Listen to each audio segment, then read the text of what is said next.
over 12,000 people to witness an historic day here at Brighton Road. Peter Carey from your right breaks the all-time Australian record for the number of games played. Against him, Lounder, who gets the first thump away. The umpire has quickly picked up a free. It's going the way of Smith. He hooks the Dogs into attack up towards the forward pocket. In front there's Lally, whips out a handball. It was too hard now for Ingerson. Comes back on the left leg, puts it up now for Mandemaker. In front, over the top. Oh, he's got it, or has he got it? The umpire has paid the mark. There was a heap of them there. All came to meet the ball at the second grab. The umpire has paid it, and Mandemaker a chance to get the Dogs off to a brilliant start. Only 15-20 metres out. Slight angle. Wind assisted. What more can he ask? Probably just a goal. That's home. Great start for the Dogs. Mandemaker, the first and only goal, and it's taken them about 25 seconds. You're quite right there, Ian. Obviously, Van Dommel is hit with the breeze in winning the toss. It's a handy breeze too. Worth 3 to 4 goals, I would say. And, well, there's a change already. Mark Donovan's come off the ground because they put Peter Bubner in the forward pocket with the breeze to have Central District. And to counteract that, the Bays have brought Chris Duthie onto the ground to cover that move by Central coach Neil Curley. He's also put Phil Graham in the back pocket, would you believe? It's another strange move, but there it is. So far, so good for Central District. First goal on the board. A very good start. The Dogs, 1 goal. Centre bounce again. Lounder against Carey. Lounder gets the benefit of that bounce. He drags it back. McDermott it was that intercepted. He had hold of a player there in Chaplin, but he was given no free kick. Plenty of body work in there. Bit of high tackle. Free kick will go to Peter Maynard. Maynard just on the attack side of the centre bounce area. Puts it up high. In comes Christie, he's in front, can't take the mark. Schneebickler tackled hard. Umpire comes in and will bounce it at centre half forward. Umpires in charge of the big game, Michael Abbott and David Trembath. And it's Abbott about to put the ball down. 30 metres out from the Bay goal. Over the top came Winton. Getting the ball out there was Brady. Chaplin towards centre wing. McAdam needs a set. Well, that's Gilbert. McAdam up towards the half-forward line. Ingerson, fine mark. He started well, the lad. Puts it up now for Mandemaker again. He charged to meet him, but well done, James West. Hits the ball on his chest right in front of Mandemaker to edge the Bays out of defence. Crowd of possibly 12,000, 13,000 people. A little overcast. A couple of umbrellas up there in the outer. Hope they're not going to spoil Peter Carey's big day. Rowe. Mandemaker doesn't lead. Wind assisted, he can almost make the distance. He's got the twin up there of Bubner as well. Thump clear into the pocket. Mandemaker will be first there, gives back as well. Quickly now it's taken by Grenvold. Can't keep the ball in play. A throw in the full forward right pocket for the Dogs. No doubt these Central Districts players are really revved up. They pretty keen to win this. They're on top of the table at the moment, having won 4 and lost 1. Glenelg not far behind them, just on percentage. Bays are going to run it out now through Chris McDermott. He went for a bounce, lost the ball. In comes Derek Kickett, took it off him, hooked back with the left boot. Bubner goes in late, can't take the mark, and it's pushed over towards the boundary line, and it is still in. The Bays trying to run it out. McDermott's got it now, gave it to Gibbs. Gibbs pushes the ball high, Lounder comes across, and the big chap thought he marked it there for a second, but he didn't. Dropped it. Tackling is fierce out there. Lounder will get a free kick. That was definitely high. Now the big chap can kick a long way, but he handballs off. Didn't need to do that. Got rid of it again. It's going to come unstuck for the Central District side. Maynard played the ball in front of him. Can't do a thing with it. McAdam's on the other side of the ground. It comes back to Maynard now. He pushes it back over the centre wing. Schneebickler spoiled there by Brady. Central District players looking pretty good. Holding the ball, the crowd yell. They won't get it. There will be a free kick though, push in the back, and it'll be a Central District free kick. Sikadick from the half-back flank. No, it's going the other way. It's going to the Bays. Hodgeman. Sikadick thought it was his. There were two pushes there, and he paid the first one. So he ought to. Hodgeman on the lead. Butterick can't quite half-volley it. Sikadick back in defence. Needs Graham. Under pressure. Sikadick again.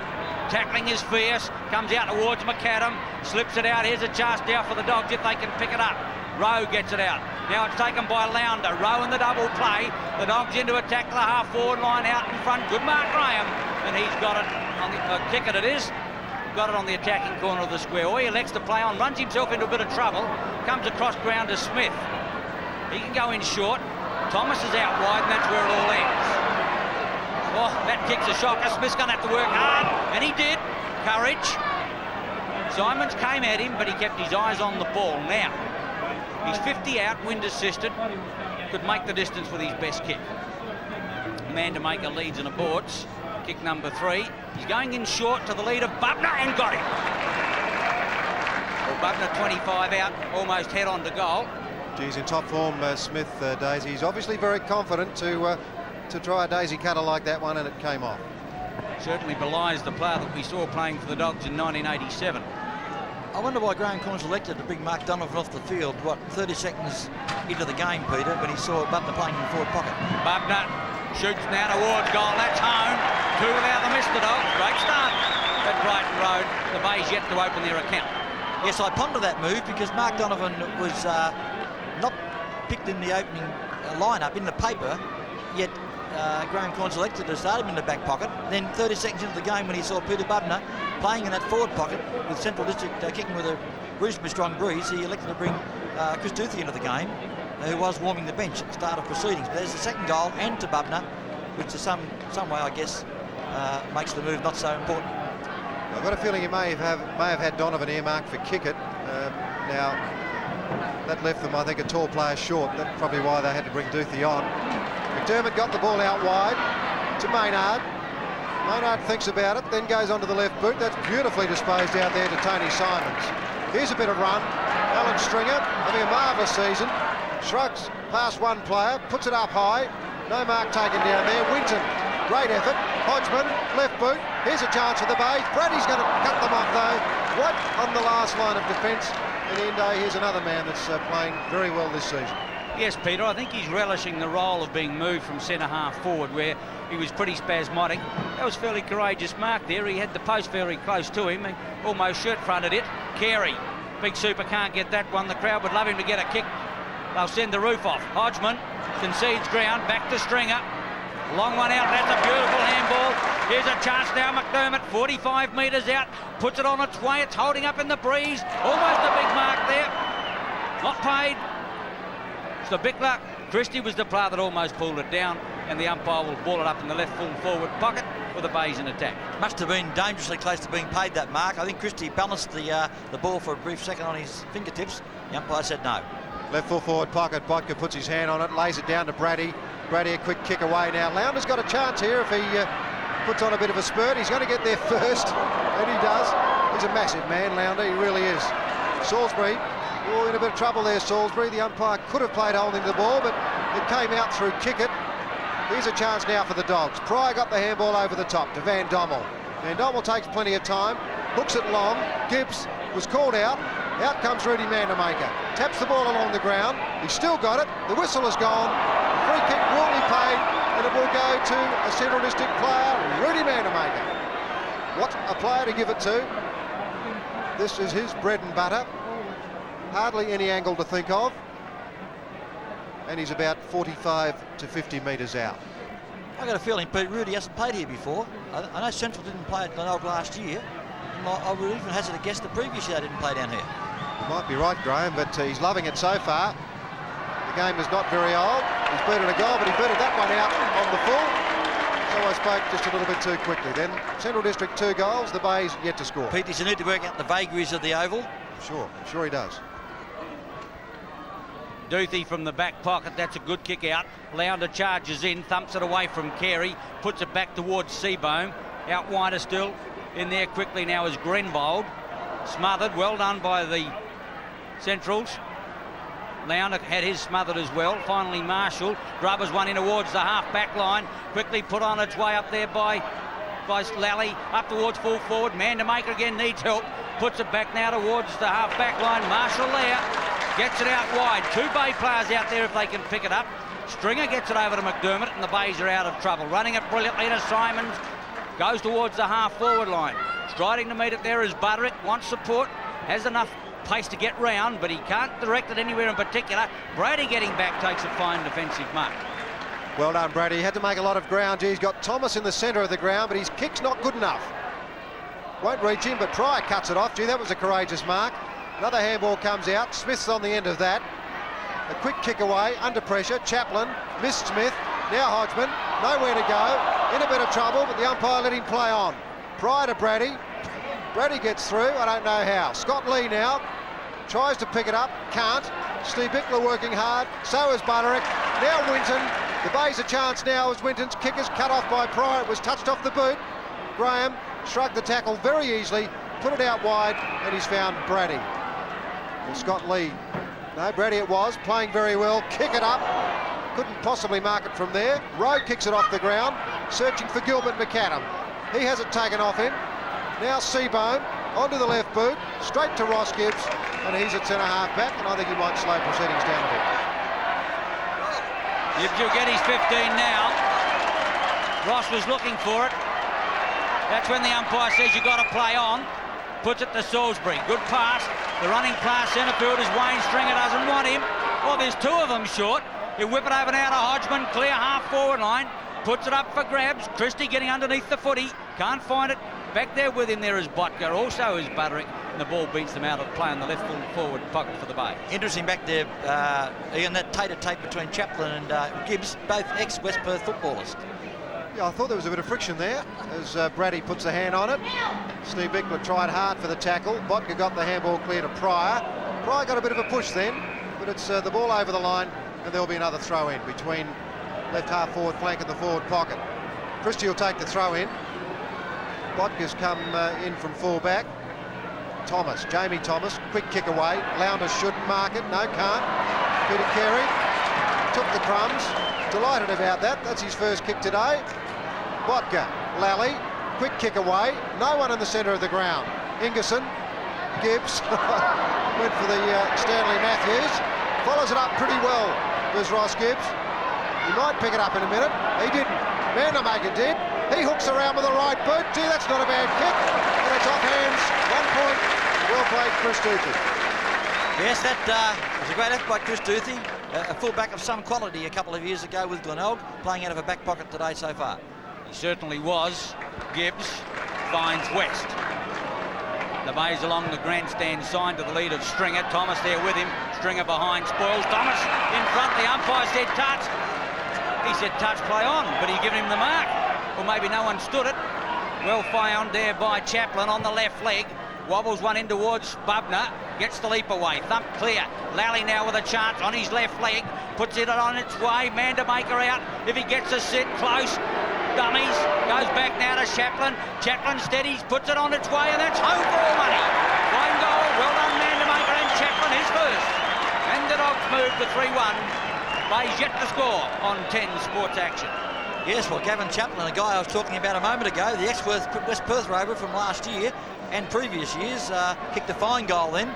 Caught on his wrong leg, really. He hooked it around nicely and found the space between the big sticks to give Central their third goal, and they sneak away to a 19-point lead.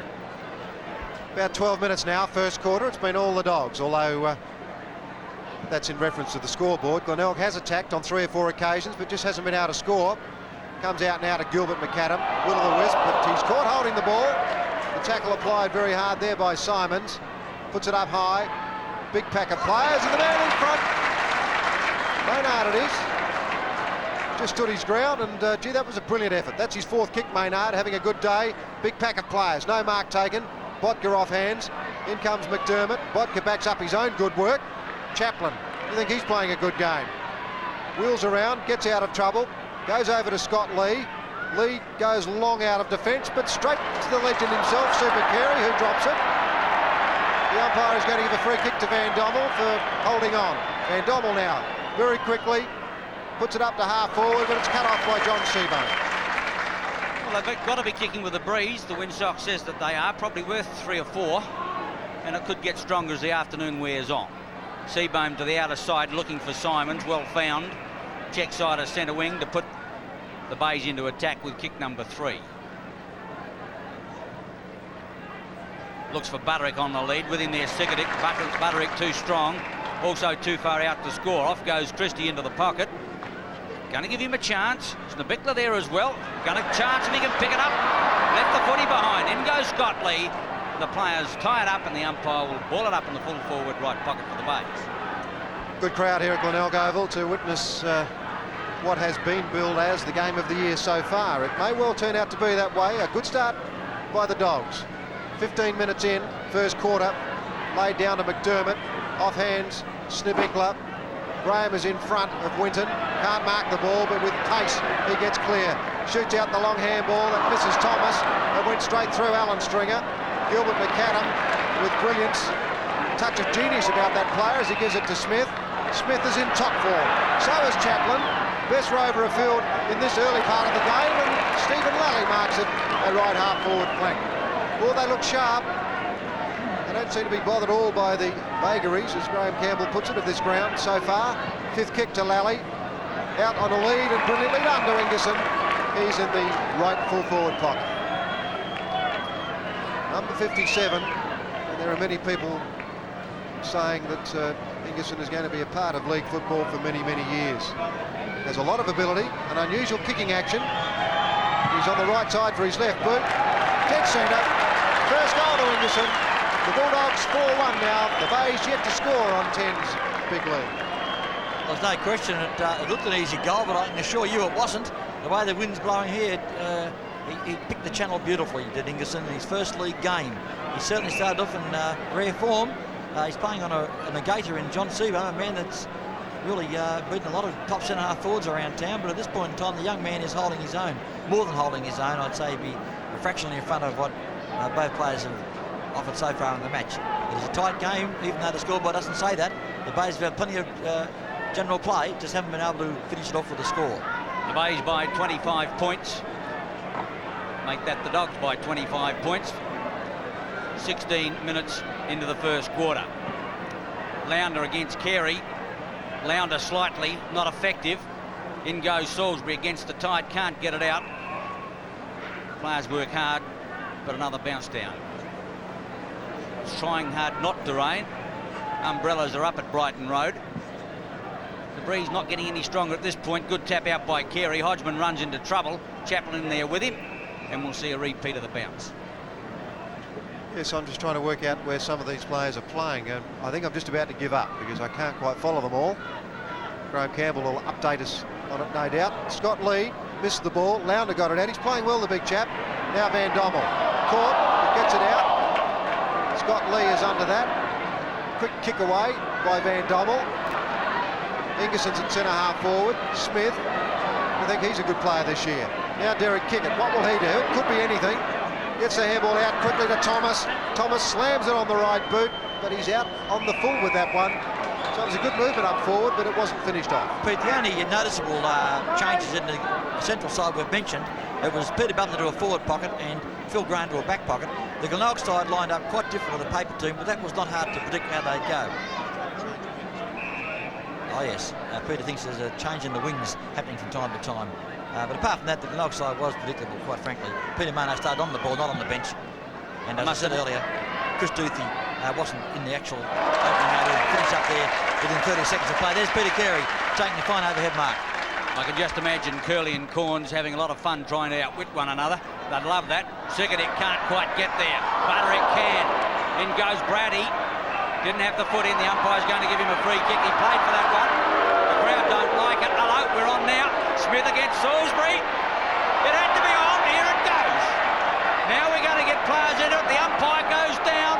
They run from everywhere to get into the brawl. And you got two pretty fiery customers. Now, if all the other players would just stay away and let the umpire sort it out, nothing would happen. Gee, Greg Smith didn't stand back at all, Daisy. He wasn't at all perturbed about that. And I tell you what, it's great to see a player who's down for so long suddenly get up for so long and he's been recorded. Well, attempting to strike Daisy, perhaps, I don't know. I'm surprised that he was, though. Yeah, well, I won't say anything on Peter's big day, but I don't agree with it. Salisbury drives up towards full forward. Big leap up there, not successful. Taken out by Maynard, shoots for goal. He's offline for a point. There really is no excuse for a player losing the ball for his team in an instance like that, Pete. I don't care what happened to Greg Smith in that instance. Any sort of loss of the ball means he was wrong. Yeah, it's a matter of fact, a matter of When record. you say he might be wrong, has it ever occurred to you the umpire was wrong? I was just going to say, it's a matter of record that he lost the ball. I'm just wondering whether the umpire was correct. And from what I saw here, I was most surprised that he took the ball off him and most surprised that he reported him. But still. What I'm saying is that the incident should never have occurred. They had the ball. Keep out of it. Right, yeah, I don't disagree with that. Hodgeman's going to get a free kick, no doubt about that one. He's a right half-forward flank, Kim Hodgeman. This will be his 5th kick. The Bulldogs are 4-1, the Bays are a point. We're about 18, 19 minutes into this first quarter. Been a very interesting quarter of football, I might add. Big pack of players there. Christie can't mark the ball, off hands. Oh, they're pretty sharp, the Bulldogs today. Graham's got hold of it now. Comes out in front of Trevor Rowe. Rowe and Marshall. Rowe kept it on the boundary side of the ground, or the boundary side of himself, and away goes Seabar. Whoop, the handball wasn't needed. Ingerson dispossessed. Rowe gets it out quickly. Now Salisbury. He'll have to kick it pretty quickly. He does. Straight to Pryor. Pryor slams it back to half forward. Smith's under that. Wayne Stringer punches away. Now Chaplin can't keep it in. It's a right half forward flank for the Bulldogs now, and they lead by 24 points.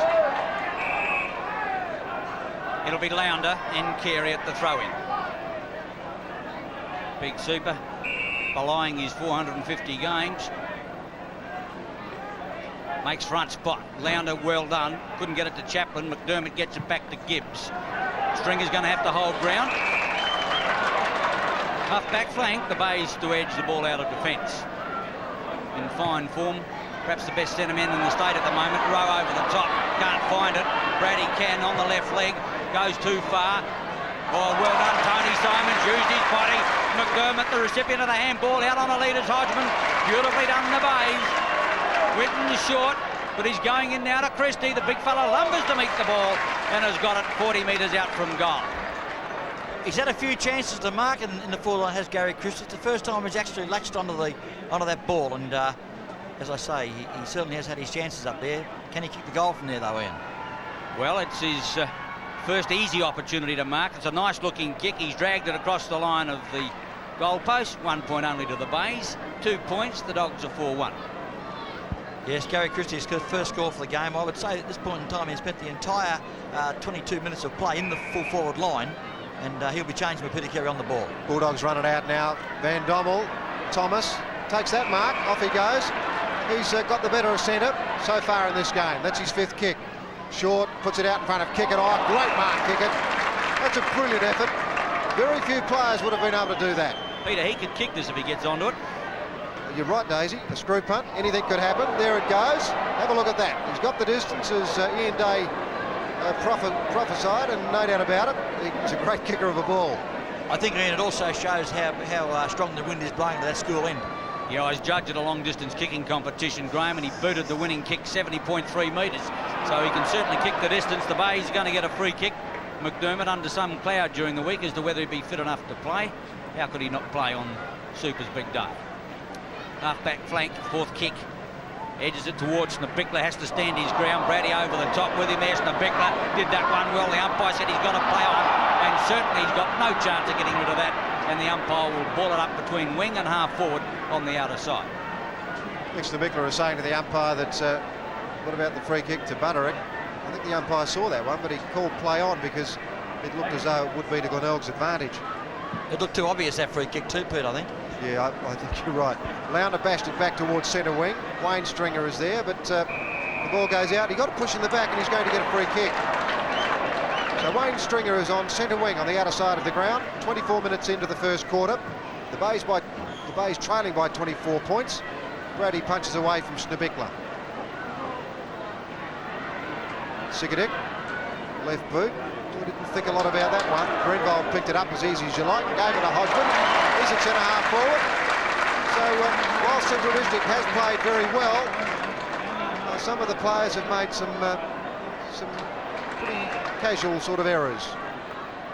McDermott, now I don't know that he's any closer than Hodgeman, but perhaps he can kick a little bit further. There's no doubt that under normal circumstances he would kick this as easy as you like. You'd wonder, Pete, why Hodgie laid that one off to McDermott. As you say, he isn't that much better off than he was. And now McDermott's trying to get a 15-metre penalty here by players running across his mark. Peter Carey ran across and Lounder followed him. Yeah, so that's allowed though, Pete. I'm going to say it would have been a neat trick if it paid off. McDermott going for distance, he pulled it. So the Bays have got another point. They're 3 points now, the Dogs 4-2, and we're just approaching time on first quarter. Funny looking day, all very murky. The breeze is not getting any stronger. In fact, if anything, it's dying. You wonder whether it's the calm before the storm. Kick in. Look, the umpire says play on. Sickadick gets it back. Scott Lee, a long kick to centre field. Stringer up, can't bring it down. Marshall missed the Bickler. Brady lost it too. Bickler butters up again, puts it out in front of Christie. He's got to make a metre to get there. The big fella does all right. He's got nowhere to go if he keeps it in play. And Butker's quite forward left flank for the Bays. Good crowd in, just a little bit of rain, but it's certainly not upsetting the game.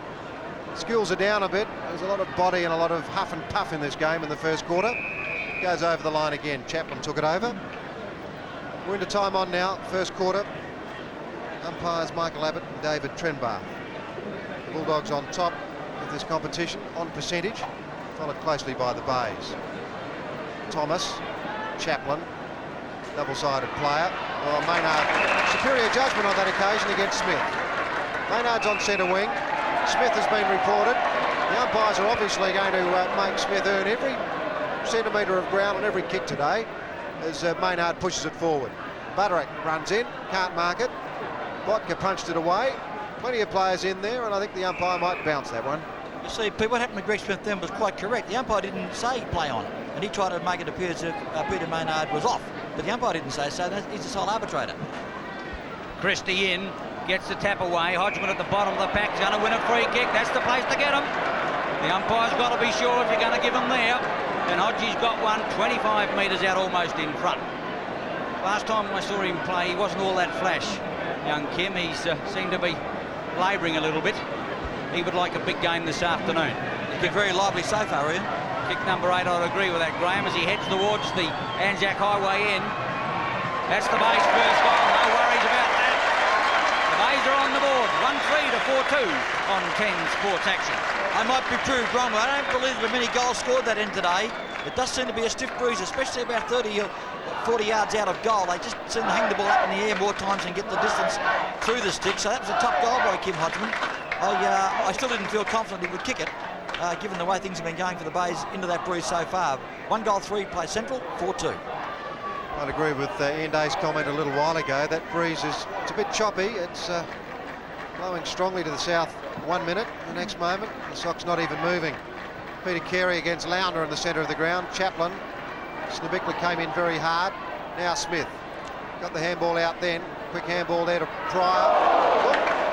Stringer put Pryor down. Stringer goes in again. Out comes Maynard. Maynard's going to clear with the left boot. Brady cuts them off, and he'll get a free kick. Gee, Stringer met Pryor with everything then, Daisy. I'm very surprised that Pryor is up. Yeah, he's a very strong youth, but it was a solid, legitimate bump. And I'm telling you what, I'm just glad I wasn't on the end of it. You've ever seen a paper bag fold? Chaplin off the half-back line, drives long. Carey sets himself, kicking over the top, thumps the ball away. First there will be Maynard, or took his eyes off it. Van Dommel tried to keep it in play. Half-forward line, Ingerson. The big fellow up couldn't bring it down. Quickly now, Grenvold back towards Carey. Super's got it. Thought about Stringer, puts it out with both of them there. Allen got it, Wayne could have. Salisbury through the half-forward line, puts it up now, Christie. Botka there, can't quite get it. Scottley under pressure, got to concede. Brady back there, now got to pick it up the one hit. Gee, he's got a few free kicks this afternoon already. Quickly in now was Salisbury, taken away by Graham. He's got time to have a look. Looks for Gilbert McAdam and can't find him. Out of bounds, just the attack side of centre wing for the Bays. The siren's gone to end a very good quarter of football here, with Central District leading 4-2 to the Bays 1-3.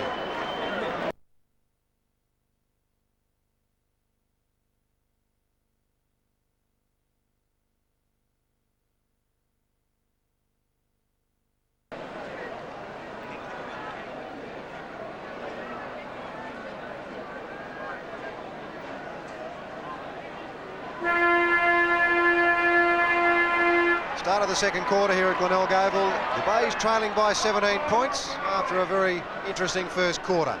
Lounder got his hand on it. Maynard booted it forward. Pryor, who left the ground late in the first quarter, back on it. Seabone took a good mark at centre half back, boots it up forward. Winton can't mark that. The umpire's going to give him a free kick though, for a hand on the shoulder. So Winton has it at left half forward flank. He's got the breeze behind him, and I don't think he'll quite make the distance though. Certainly drop it in the square.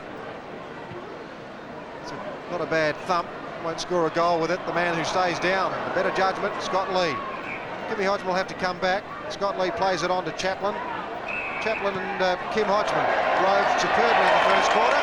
Chaplin, though, just kicked that ball out on the full, and it will come back to Snibikla. Not very good thinking football, that. Snibikla centres it to the half-forward line. Christie's in front, over the top. Botka did well to thump it clear. Salisbury first there. His nemesis is there with him in Pryor. Drives up towards Hodgeman. Good solid football. Lee back in defence. Whips it out. Now a chance for Graham to clear. He runs it to Chaplin off the half-back line. Not a good handball, but finally it goes back from Thomas. Back to Chaplin into the half-forward line. Kick it one-handed. Grenville there as well. Umpire says play on. Thomas puts it up now for McAdam. McAdam's got it, elects to play on. Shoots for the woodwork, puts it up underway. Bumper up, big leap, can't make it. And the ball goes over his fingers for a point. Yeah, there's no question, there wasn't a mark to Grenville. Derek Kickett had first purchase on that ball. Even though the crowd was screaming a mark to David Grenville, it certainly wasn't. And the point ended that little forage into the forward line. Oh, enormous missile launched by Ross Gibbs. Alan Stringer doesn't try to mark it, which amazes me. Pete, how do you feel about that one? Well, the ball's pretty hard to get, Graham. I know that if it was ever within 5 metres of me, I'd try to get it. But Chaplin put it up. Ingerson couldn't mark it. Then he slipped over at the wrong time. Down goes Seabone. The umpire is not too happy about that. That was behind the play. Stringer's got the ball. Shoots it up towards centre half forward. Hodgman's in front. Can't mark it. Winton, very well rolled. He threw that one out. There is the umpire. Hodgman belts it back. That's his second goal. Marvellous kick. A goal by Kim Hodgeman to bring up his second. The Bays are 2-3. The Bulldogs are 4-3 on 10 sports action. A remarkable play today by Hodgeman in the forward line. He has been the Glenelg forward line, in my humble opinion. In the entire, 35 minutes of play we've had so far, he's had 9 kicks, kicked 2 goals, and has been a constant worry to Central District in that area. Certainly he is running around like an unregistered dog in day, is Kim Hodgeman in the forward line. You're not wrong, David. Sorry, we'll make that Graham. Lounder against Carey. Super gets it down. McDermott gets it back now to Stringer, in turn Grenville. The Bay starting to produce a bit more. Graham back in defence. Have to work hard for this one. Gets it back there now towards Botka. No, Pryor it was. Smith over the top. Quickly in goes Lally, and the umpire will have to come and pull it up again. Gee, Pryor took a real shirt front in that first quarter. It's a wonder it didn't put him out for a week, let alone just about 5 minutes that he's off the ground to bounce down on the outer side. Lally taps it cleverly back to Smith. To the half-forward line. I think he's marked that one. The umpire's going to play it. Seemed to be a half volley to me, but Van Dommel's got it. Gee, he's got a bit of blood coming out of the eye too, as he puts it over towards centre half-forward, but it's well taken by Gibb. Gibbs way up from the back pocket. That's his 4th kick now, and he puts that in front of Wayne Stringer. Stringer might centre it. No, he's going to go long. Hodgman's back in the square. Across comes Butterick. Can't mark the ball. Kick off the ground by the Central District defence. That worked. Brilliant work, in fact, and it ends up with Van Dommel via Lally. Now Smith, reported in the first quarter. There might be a free kick out there to McAdam if he doesn't mark it. I think he earned about 3 before the ball got there. Gilbert McAdam, one of the star recruits of '88. A member of the brilliant McAdam family. Great smother by Scott Salisbury. Free kick wanted by Van Dommel, but not given. McDermott, Salisbury, centre half forward. Brody judged it better than anybody else. Can he pick it up? He did, but lost it. Now Maynard. Steve Bickler over the top. Here's a chance for Christie. Quick kick away, and he's out of bounds. No free kick given, and boy oh boy, they got onto him very quickly. Yeah, I reckon they could have kicked for goal earlier than that, Peter. I reckon they put one handball too many in. Pryor on the half-back line. Gets a break from Botka, but he's going further afield. Looks at Van Dommel. Just a check side of centre wing as he sends it into attack. That's the second time he's been smothered. You'd think he'd know by now. McDermott gets it, puts it on its way. Maynard at half forward and takes the easy mark. Twice Van Dommel has been smothered when attempting to either handball or kick into the forward line. Unfortunately, the first time, Ian, Gary Christie undid the good work by players upfield by kicking out of bounds on the full. Now, Peter Maynard, no worries the distance. His 9th kick for the game, and usually the accuracy spot on too. 45 metres out, he heads towards the Brighton end. The umpire said that's home, no worries. Maynard boots his first. The Bay starting to march, 3-3 to 4-3 on 10 Sports Action. A very productive player is Peter Maynard today so far, playing around the patches of the Ruck Rover. He has been in everything. And that was a clever mark, brought about, as Ian Day said, by an interception on the hand pass that Van Dommel meant for his teammate. And the ball finished up in Peter Maynard's hands, and no worries, top goal. Glenelg 3-3, play Central 4-3. 6.5 minutes, second quarter. Carey and Lounder, they've been on the ball all day. Whoop. McDermott caught one right under the chin, so it's his free kick. Smith has thrown it too far. Well, he was reported in the first quarter, and he just made a silly error then. It's cost his team about 15 or 20 metres. 7th kick to McDermott. Batterack from behind. Off hands, Christie! And he's beaten it. Christie's got his first. Scores a level. The Bays are 4-3, so are the Dogs. And we're 7 minutes into the second quarter. I don't like to be too critical, but Greg Smith cost his side probably a goal then. He's been dragged by Coach Neil Curley. I don't think Greg can argue that.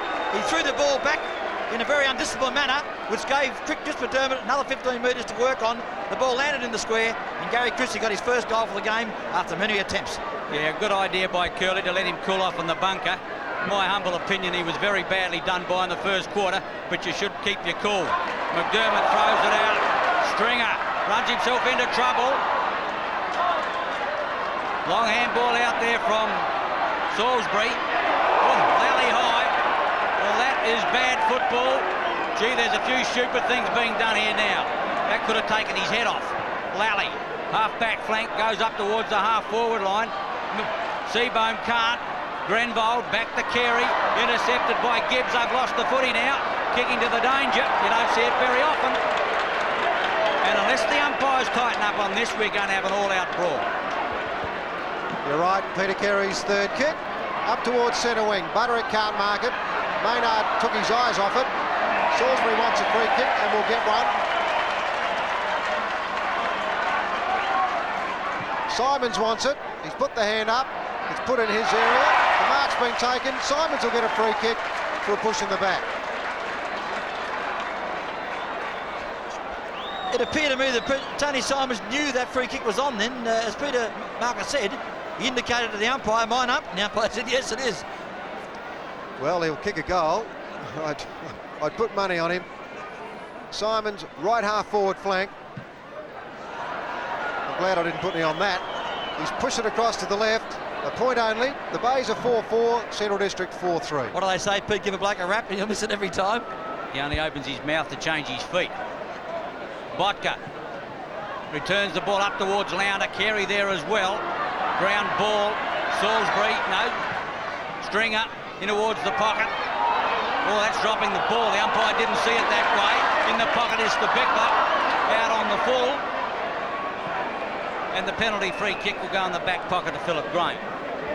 Bays have been a little bit fortunate in the last 5 minutes. The umpiring seems to be that way inclined.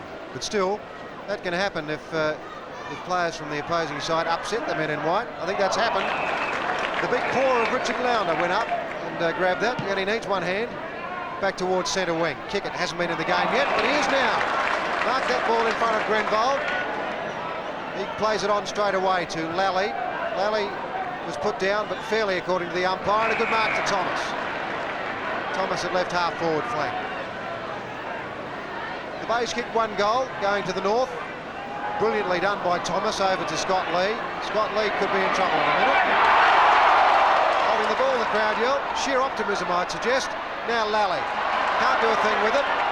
Ross Gibbs is holding the ball, so the umpire says. So there'll be a free kick to Roger Girdham at centre half forward.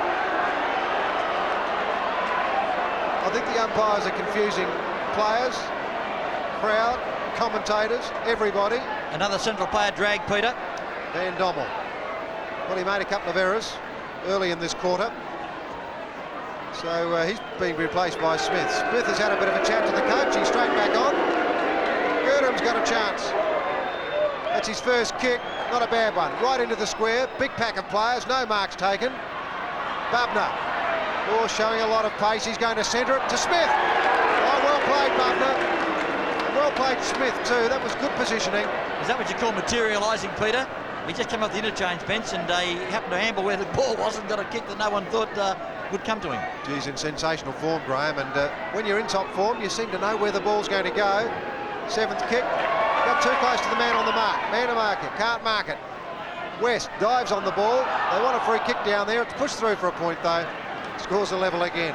4-4 each at the 11.5 minute mark. If I might offer a comment, Pete, I was very pleased to see Glenelg not rush a point then, not just push it through the unprotected goal just to save the other side kicking the goal. Obviously, they've been told by Graham Corns, in a situation like that, try and save the point. Gibbs to Salisbury is good football off the half-back line. The lead of Stringer in there, Seabone as well.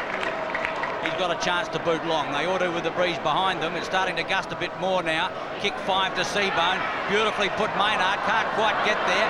Brady in defence. With him is the Bickler. Brady against the Bickler. Well shepherded, however, by Pryor. Took care of the Bickler. Must have been close to the back, but the umpire ruled out of play. Brady's doing well at centre half-back on Schneebickler. Up goes Lounder. Through goes Chaplin. He wants a free kick and gets one.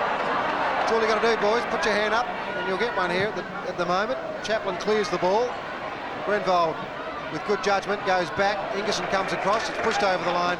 Another throw in between centre wing and left half forward flank for the Dogs. A tense game. The umbrella's up again. Players just looking around the locks as though there is a bit of rain out there as well. Lounder gets tunnelled by Carey, and the free kick will go the way of the F-less Fish, and he'll get it out on the half forward left flank. On his second kick, he puts it up for grabs at full forward. Mandemaker's in there somewhere, can't bring it down. Carey, West, taken away, however, there by Duthie. McAdam, give away the handball, lad. He doesn't want to. Hooks around the corner. Back there is McDermott. Can't get the kick away. Oh, I don't know whether it's a goal or not. Mandemaker! Oh, what a fluke goal! Why didn't they concede, Graham Campbell? Mandemaker boots his second and the Dogs hit the front 5-4 to 4-4 on 10 Sports Action. Well, there you are, Ian Day. It's a hard, fast rule, obviously. Don't concede a point, and they didn't, and this time it cost them a goal. That's one of the rare times that philosophy didn't pay off. And Mandemaker trickled the ball across the goals. Probably half an inch out he was by the time he kicked the ball. Gee, all credit to the big fella too, because he's a very mobile, coordinated big man. Lounder went for the thump, didn't quite get onto it. Now kick it. Whoop, he put Simons away fairly. Stringer went for the handball, then ducked the head. There's a free kick which will go to Wayne Stringer. I think they're overplaying things a bit at the moment, the players. I think they're all a bit frightened that they're going to get whacked at the moment. McDermott, he's taken the mark on the outer side of the ground. Attack side of centre wing. Handballs it over to Alan Stringer. He's caught with nowhere to go. That's holding the ball, but the umpire says play on. Perhaps he did get a hand to it, pushed it out. Peter Carey to Marshall. Haven't seen a lot of him. No mark taken in the forward pocket. Brady wants a free kick, but won't get it. You'll find, Peter, every time they call for a cab, Craig Brady did it then. He held the player and put his hand up in the air. That's when you won't get the free kick for the player supposedly keeping the ball trapped beneath him.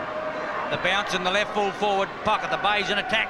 Carey comes out with a foot. He can't get the kick away. McDermott shoots for goal. That's home! Great goal, Chris McDermott. His first. Ties up the ball game at Brighton Road. 5-4 both teams. Well, gee, aren't goals easy to get sometimes? They battle and push and shove for 5 and 10 minutes at a time and nothing eventuates. And there's just McDermott, picks up a loose ball virtually, had a general shot in the towards goals and it floated through. So easy, and yet so hard. Well, Bubner's off the ground now. He was in the forward pocket for a quarter and a half, and Girdham has gone to the forward pocket now. So Bubner kicked a goal early in the game, but gee, in these conditions and in this quarter, when the breeze is not going your way, they haven't got much of a chance. Salisbury a bit lucky then. Christie got it from Hodgeman. The ball goes forward, putting his hand up is Botka. off hands a point. The Bays are in front, 5-5. The Dogs are 5-4. We're 15 minutes into the second quarter. I wonder why Gary Christie never kicked that ball a bit more accuracy there. He was all unattended, but still just incomprehensibly missed the shot for goal. Vodka to Thomas. He's in the back pocket. Back to Lee. Dangerous concession if it's not spot on. Out wide is McAdam. Also there is Graham. Simon's in the action as well. He's quite happy to tow it over the line. As you can see, the rain starting to come down. How dare the good Lord spoil a day for Super Carey by letting it rain.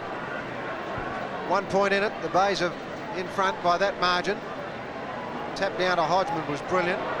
Now Alan Stringer. So Alan Stringer will take a free kick. And Alan, I think you can assume after that you are possibly a marked man. But I think he was expecting it before it happened. But he's given plenty in his time, and he's also taken plenty, so I'm sure that's not going to upset him. Well, you could say even today, Pete, he's been vigorous in his approach to the game. Yes, he has. He put Pryor away earlier, but fairly. In front, taking the mark, Winton. Well, Alan Stringer's down on his haunches. I don't know that he's too well. Perhaps that one hurt him a bit more than we thought. So Winton has it. Again, I think he may be a touch too far out to score. That ball has probably got a little bit heavier because of the rain. Means he gets very close to the man on the mark. Not a bad effort though. He's hit the goal. Winton has put it through. His first. The Bays are 6-5. The Dogs are 5-4 now on 10 Sports Action. He did appear to be a spot out of what we've seen today, but that breeze, I believe, just springs up all of a sudden and just gives added impetus to the ball on its way to the goal. And Jeff Winton certainly found the right channel in, and it's a great goal. 6-5 Glenelg, play Central 5-4. At the bounce, Lounder against Gary Christie, who's having a run on the ball. Big super stationed at full forward. Christie gets the benefit of the bounce. Cleverly down to Stringer. Oh, he got collared again. Kickett comes out with a foot. He puts it out wide. Well put on the half-forward line. It's taken there by Chaplin. He goes in underground. Gurdon will have to work this one hard. He's got the foot. He gives it out. Van Dommel's short. Oh, it's not a good kick. Seabohm lost the footy. Gurdon through. Down he goes. And the umpire will have to come and ball it up. That was ball for Maynard. He tried to get through the pack, had possession, was caught, and the umpire said ball up. I can't understand why. Comment Graham Campbell. A bounce down on the half-forward line. 6-5 to 5-4. Christie against Ingerson, or the ball never got up higher than a grasshopper, and it goes towards the line, the throw-in on the half-forward left flank. In fact, it's inside the half-forward line for the Dogs. A lot of vigour in this game. Unfortunately, we have seen some headhunting, and on the small confines of the Bay Oval, you don't have to run very far to run into a body. Scott Salisbury kicked that one out on the full. Now, the umpire was about to blow the whistle then, and I'm not quite sure what for. I don't think that Scott was interfered with. I might be wrong though. I think he felt that Derek Kickett might have been a little bit vigorous, but he decided not to apprehend him after having a good close look at it, Pete. Yeah, I think it was a wise decision too, Graham. Agreed. Lally got it from Smith. Lally goes in long and high. Ninth kick, Lally. I don't think anyone can mark it there. Kick, it got high though. The hairball shot out. Didn't go to anyone in particular. Lally's in trouble. Off hands. Wayne Stringer. Slimitler's got one. He's on centre wing. Brady wants a free kick. I think he was playing to the crowd and the umpire then. Butterick's got it at right half forward flank. The Bays are leading by 7 points. Butterick goes in long. Super Carey comes out from full forward. Scott Lee can't mark it. Carey's over the top of the ball. Winton had it, then lost it. It's dragged across the line, and the umpire will throw it in right full forward pocket for the Bays. I'll tell you what, you daren't take possession of the ball today, do you? You tape and slat on the guy with the ball. Over you go. Everything's fair game in footy. That's what makes it so great. Carey against Botka. Botka tries to get the tap down. Who's in there? Ball comes from Smith to Sikadic. He goes short to the big Lounder, and the big fellow can't quite get down. In fact, he got down, but he couldn't drag in the mark. The ball out of play on the half-forward right flank of the Bays. They're leading at the moment by 7 points. Their biggest lead for the afternoon. Interestingly, Ian, too, Lounder's rucked all day, and they're not going to have had the luxury of having to bring Gary Christie into the rucking area. A chance initially for Maynard, but he couldn't get close to the ball. It's pushed over the line again. So we'll see another throw in.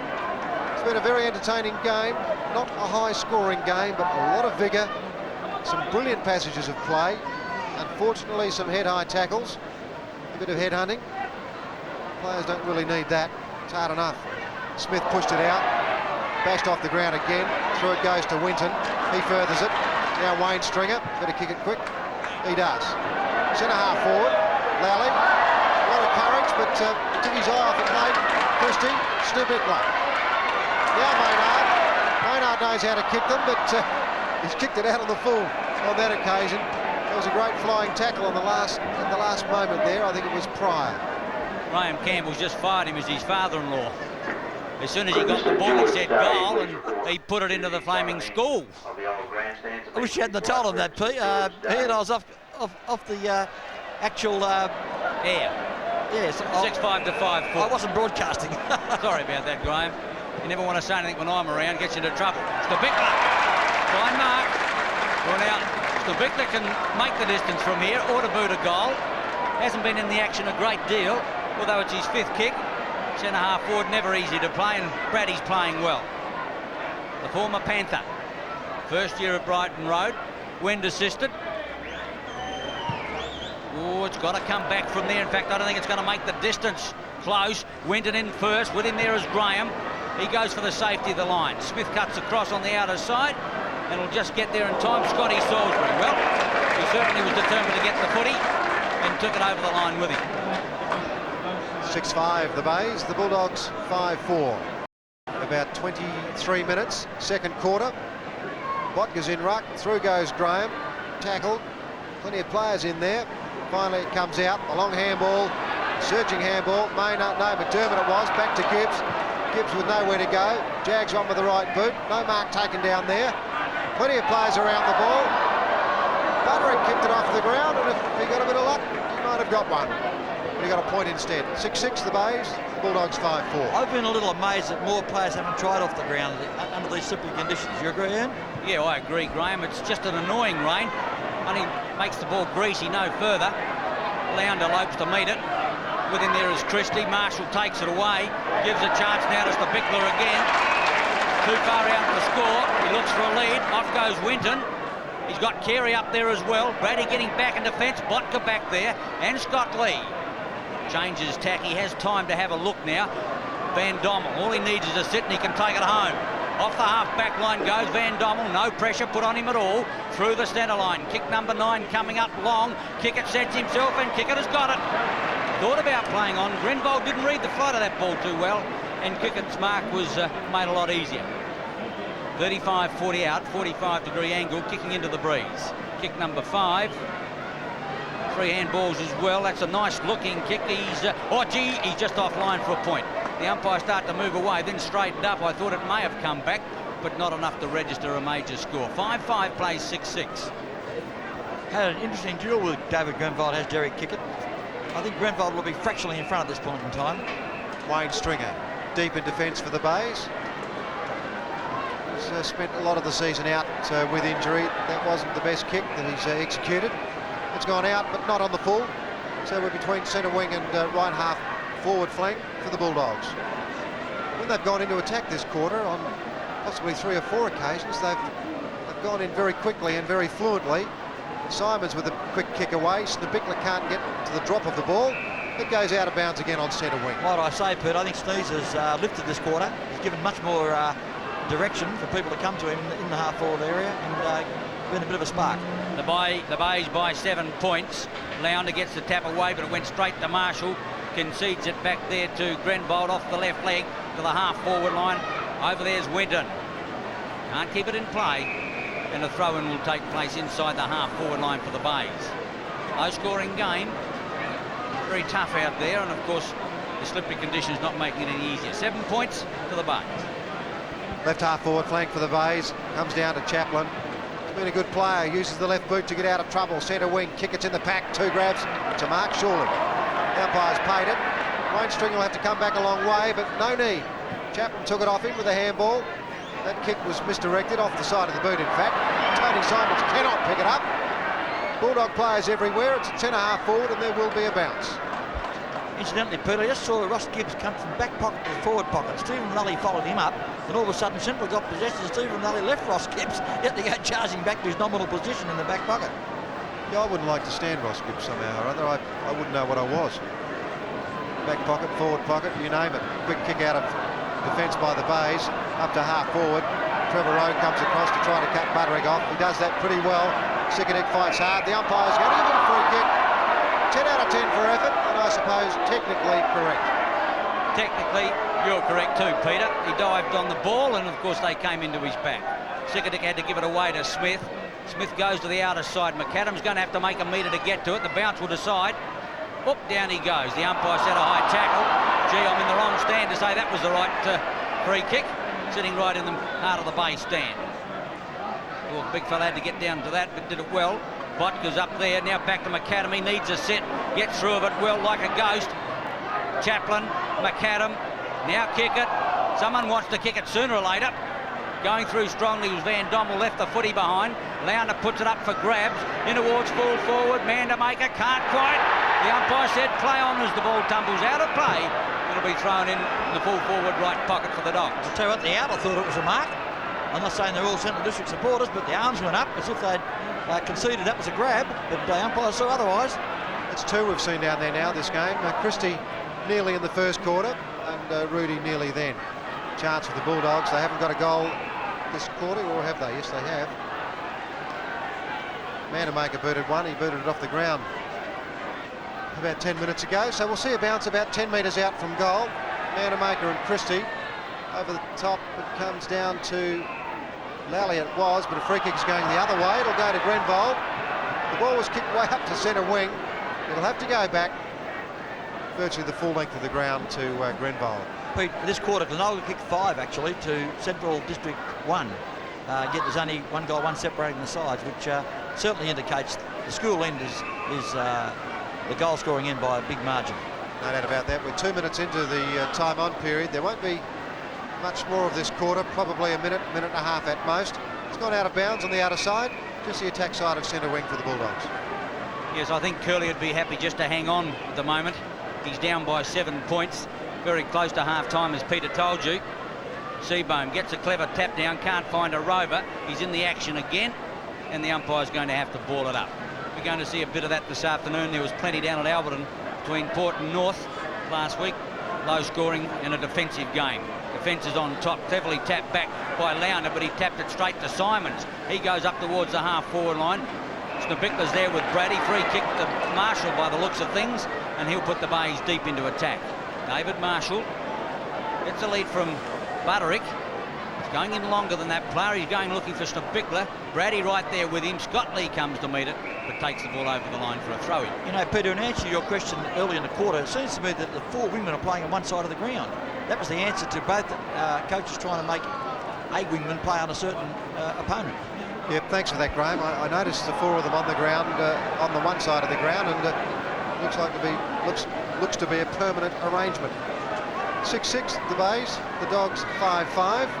Very close to half-time. The Bays have got it. Left full forward pocket. The siren's gone. Entertaining game of football. The Bays are in front at the long break. 6-6 to the Bulldogs 5-5.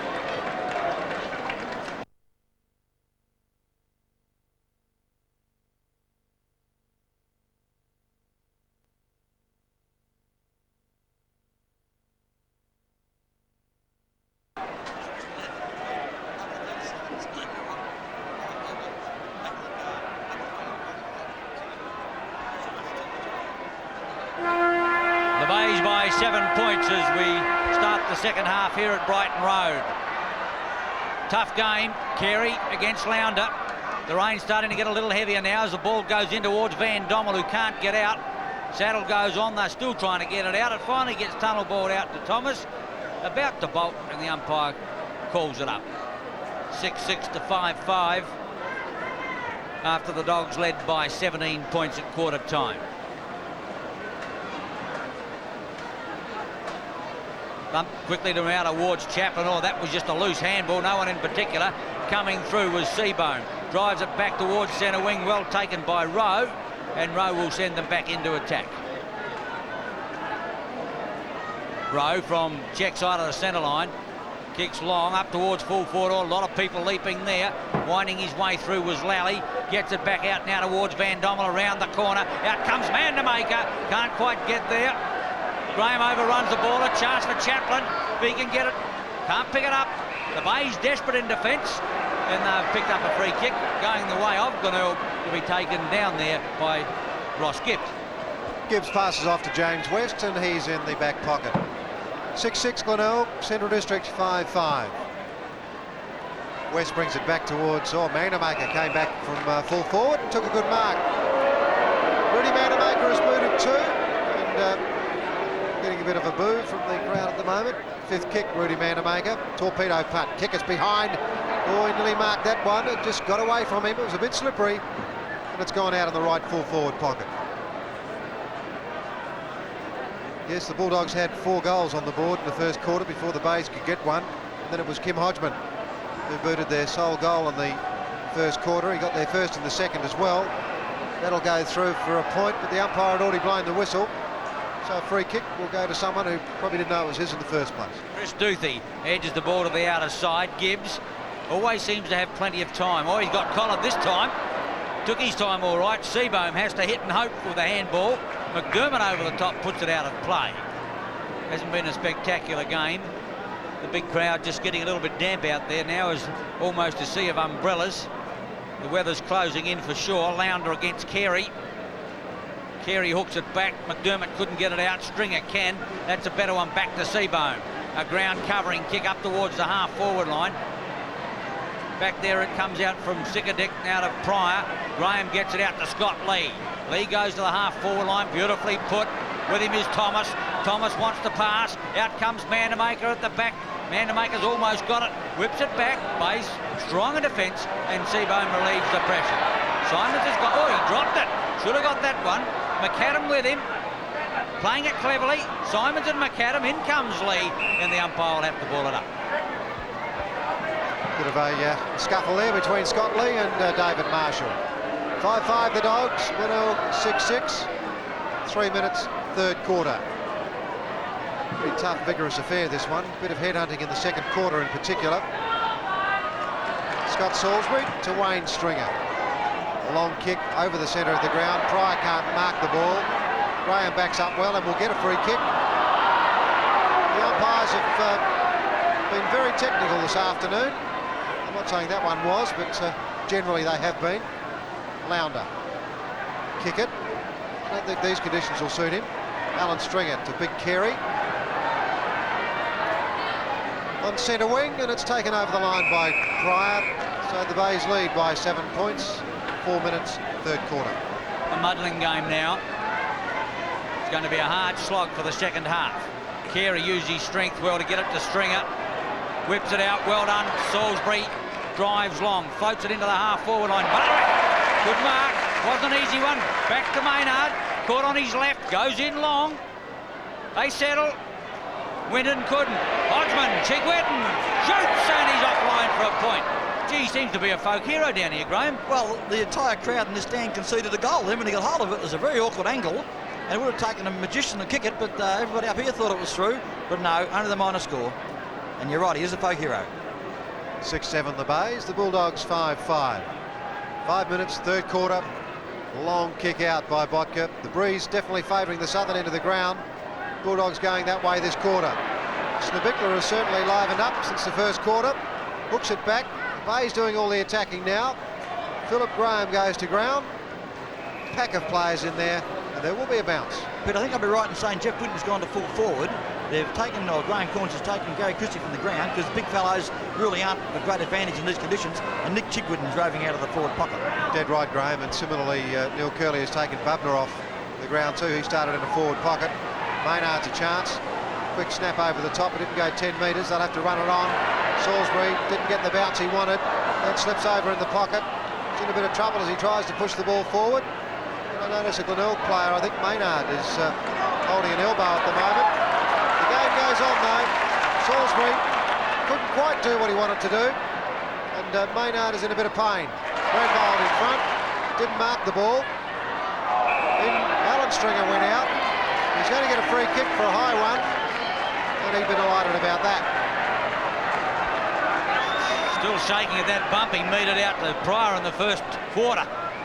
It made my teeth rattle, and I'm 150 metres away. Graham through, left the footy behind. Quickly it's whipped out by Salisbury, or put McDermott under pressure. Now Smith gets it over to Big Lounder. Lounder handballs behind Brady, put him under enormous pressure. Got out of it well. Rowe at the outer side. And McAdam, with him is Simons. Marshall trying to run them down. The handball comes back inboard to Pryor. Oh, he can't handle it. One grab. They're under pressure now. High tackle. And Gurdon gets a free kick. He started in the bunker, and he's down. Hardly moved a muscle. It's hard work to get up there. It didn't seem all that great, but certainly he won't be well enough to take the kick. Quite correct. It was a head-eye hit. The umpires ruled against him. The penalty will go. Or to be taken by Pryor. He heads off. He knows what it feels like. He caught one in the first quarter. Then back in defence, a good Mark Allen stringer. Looking for a 15-metre penalty. The umpire not sympathetic. He concedes 30 metres to Carey. He's got Duthie clear.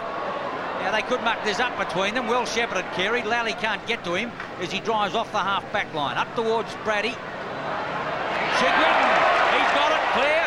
Puts it up now. Winton on a lead, but he kicks out on the full, or no, into touch, and it's out of play in the full forward right pocket. It's the first time I've seen a guy go 30 metres the other way just to set up a bit of a run on the far outer side of the ground. Not too wise, although they are kicking into the breeze.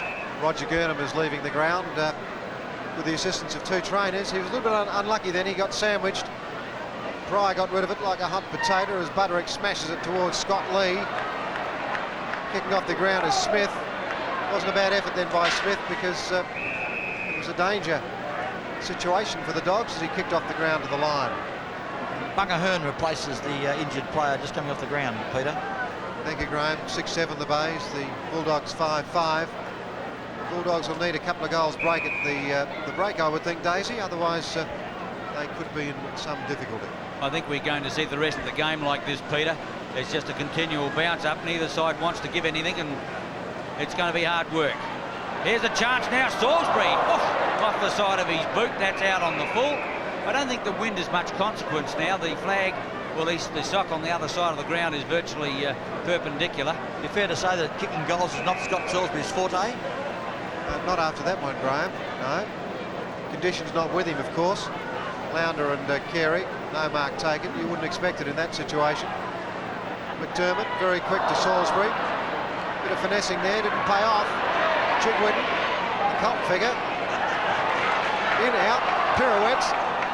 This way, that away, but lost the ball. Hearn got it clear. The tackle's applied, holding the ball, the crowd yell, but sheer optimism, I would suggest. And there will be a bounce down between centre and centre-half forward in Glenelg's attacking zone. Oh, it's tough work out there, Peter, now. Carey against Lounder. The Fish gets a kick out towards the outer side. Stringer against Van Dommel. All the Bays now. Marshall, well, that's kicking to the danger. No, the umpire's going to give a push in the back, but same difference. Marshall will come up with a footy. Just fill me in, Ian. Why is he the Fish? No, it's the F-less Fish. He's a flounder without the F. It's the Bickler. You've got to be pretty clever to work that out, Graham. I realise it might be a bit deep for you. Einstein, or who's the other guy? You did right. It's the Bickler. Puts it in long, up towards full forward, setting himself. Bickler! Well, the umpire said play on. Hodgeman can't. Couldn't make any ground. Now Chigwin. Back to Hodgeman. Hodgeman smothered. In there is Winton. Oh, gee, it's tough. They can't get it out and another ball up. Certainly hard to get a kick down there, Pete, in that forward pocket of the Glenelg area. Is it ever? Gee. Looks like Scott of the Antarctic there. He's all rugged up for the game. He's about 20 metres out from the Glenelg goal. They've done all the attacking this quarter, notwithstanding the fact that they're going against the breeze. Maynard knows where the goals are. He puts that one high. Butterick keeps threatening to mark the ball and almost does. Then he kicks the goal. Oh, what a supreme effort by Craig Butterick. The Bays are 7-7 now. The Bulldogs 5-5 on 10 Sports Action. And might I say, that's the goal the Bays have been probing for the last 5 or 6 minutes. It's been continually on attack. Haven't been able to get a clear shot for goal. The lateral effort by Craig Butterick, a man that had a car accident last week, about Wednesday or Tuesday it was, and there was some doubt whether he'd take his place in the side today. He had a real sickener in that one, but there he is in the forward line, popping through his first goal for the game and his club's 7th. The Bay's starting to edge clear. Lounder against Carey. McDermott upended. In goes McDermott again. Gets it out to the outer side. Winton. With him is Hearn. Rowe back in defence. They're going to have to work hard back there for the footy against Marshall. Rowe and Marshall can't keep the ball in play, but simply the Dogs can't seem to get the ball into their forward division. I've worked out the theory this quarter, Ian. Kim Hodgeman is going to just rove the forward line, and Winton is going to change on the ball with McDermott. Not a bad lead, 14 points. The Bays, remember, are going against what breeze there is, and they're looking very threatening at the moment. Comes out to Butterick again. He manages to drag that one back. Hodgeman was looming ominously behind the pack, but it went out of bounds. Another throw into the right forward pocket. Probably a good move, Pete, because Kim Hodgeman is at the veteran stage of his career. To play just in the forward line might help him at this stage of the game. Yes, Graham, and he has kicked 2 goals for the Bays. Kicked their first goal, in fact, and I think their second. McDermott's kick won't score. In fact, it went out on the full. Sorry, you're quite right. He kicked the first 2 goals, Hodgeman. Botka gets it back to Sickadick. He's going to come grandstand side to Pryor. Gee, that's usually breathtaking stuff. Pryor bolts, puts it up towards centre wing off the side of his boot, and they didn't gain much ground from that. Obviously they're going to lose it now. Simons from centre wing to Stringer. Oh, almost lost the foot. Half forward line. Kick number 9. Well, they cheered when Pryor kicked it out on the full. There wasn't a murmur then. No, I think they were all shocked. Thomas couldn't mark the ball. Stringer completely missed it when he tried to kick it off the ground. So that's 2 attempted kicks there haven't been too successful for Alan Stringer. But he's having a marvellous season. His inclusion in the state squad was certainly deserved. And, it's a great reward for what he's done this year. Lounder couldn't put his hand on the ball. The crowd want a free kick for Carey. You can well imagine that. The Australian record day for Peter Carey. The Bays are 7-7. The Bulldogs 5-5. We're 12.5 minutes into the 3rd quarter. Well, the Dogs are going to have to do something. They're down by 14 points. The Bays starting to look better. Stringer sidesteps, has another airy. Thomas goes through. McDermott to Carey. The big fellow drives in towards goal.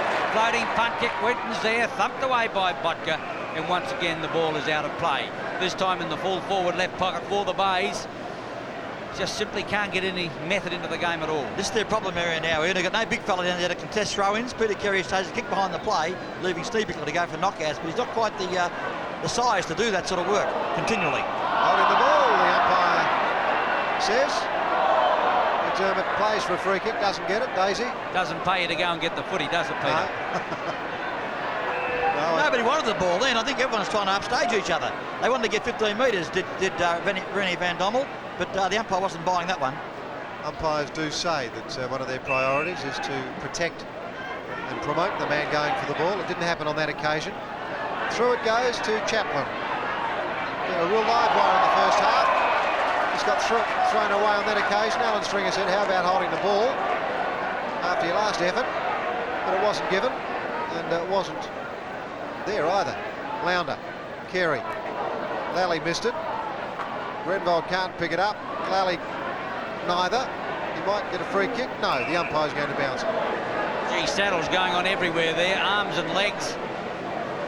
Very little creative play. Of course, the rain's just severe enough to make it terribly greasy. Finally, it comes out to Chaplin. He gets a kick away. The Bays defending well through Gibbs. He looked like a rugby full-back there as he got underneath the ball. He's got a few alternatives. He's going to the option on the outer side to Duthie. He's going to run it short first. Oh, Big Jim off the side of his boot. Duthie close to the line. Gets round Smith. Simons back in defence. Gets a kick towards centre wing. Out there is Rowe. Boots the Dogs back into attack. Up towards Smith. Duck the head. Wayne Stringer has time to have a look. I don't know what's happened this time. Marshall, he said FAD or... All right, what's happened? The umpire give a... I didn't see all that. Peter, can you tell me what happened? The second umpire came in, he witnessed a scuffle, and what he did, he's asked the ball to be transferred back to a free kick for Smith. So must be a bit of umpiring magic, I think, Daisy, is any way I can describe it. Thanks, Peter, for enlightening me. At least I think I'm enlightened. Well, I've got to admit, Ian, I missed the scuffle. I just saw David Marshall with Trevor Rowe, you know, having a bit of a dance around, and for some unknown reason, the umpires paid the free kick where the action was. Ingerson from 45 metres. The Dogs need a goal, and they need it right now. Nice looking kick. I think he's going to make the distance. That's home. Gee, it's the first Dogs goal for a while. His second. They edge back towards the base. 6-5 to 7-7 on 10 Sports Action. Yes, you're quite right, Ian Day. Their previous goal was a kick off the ground with Rudy Mandemaker, round about 14-minute mark in the second quarter.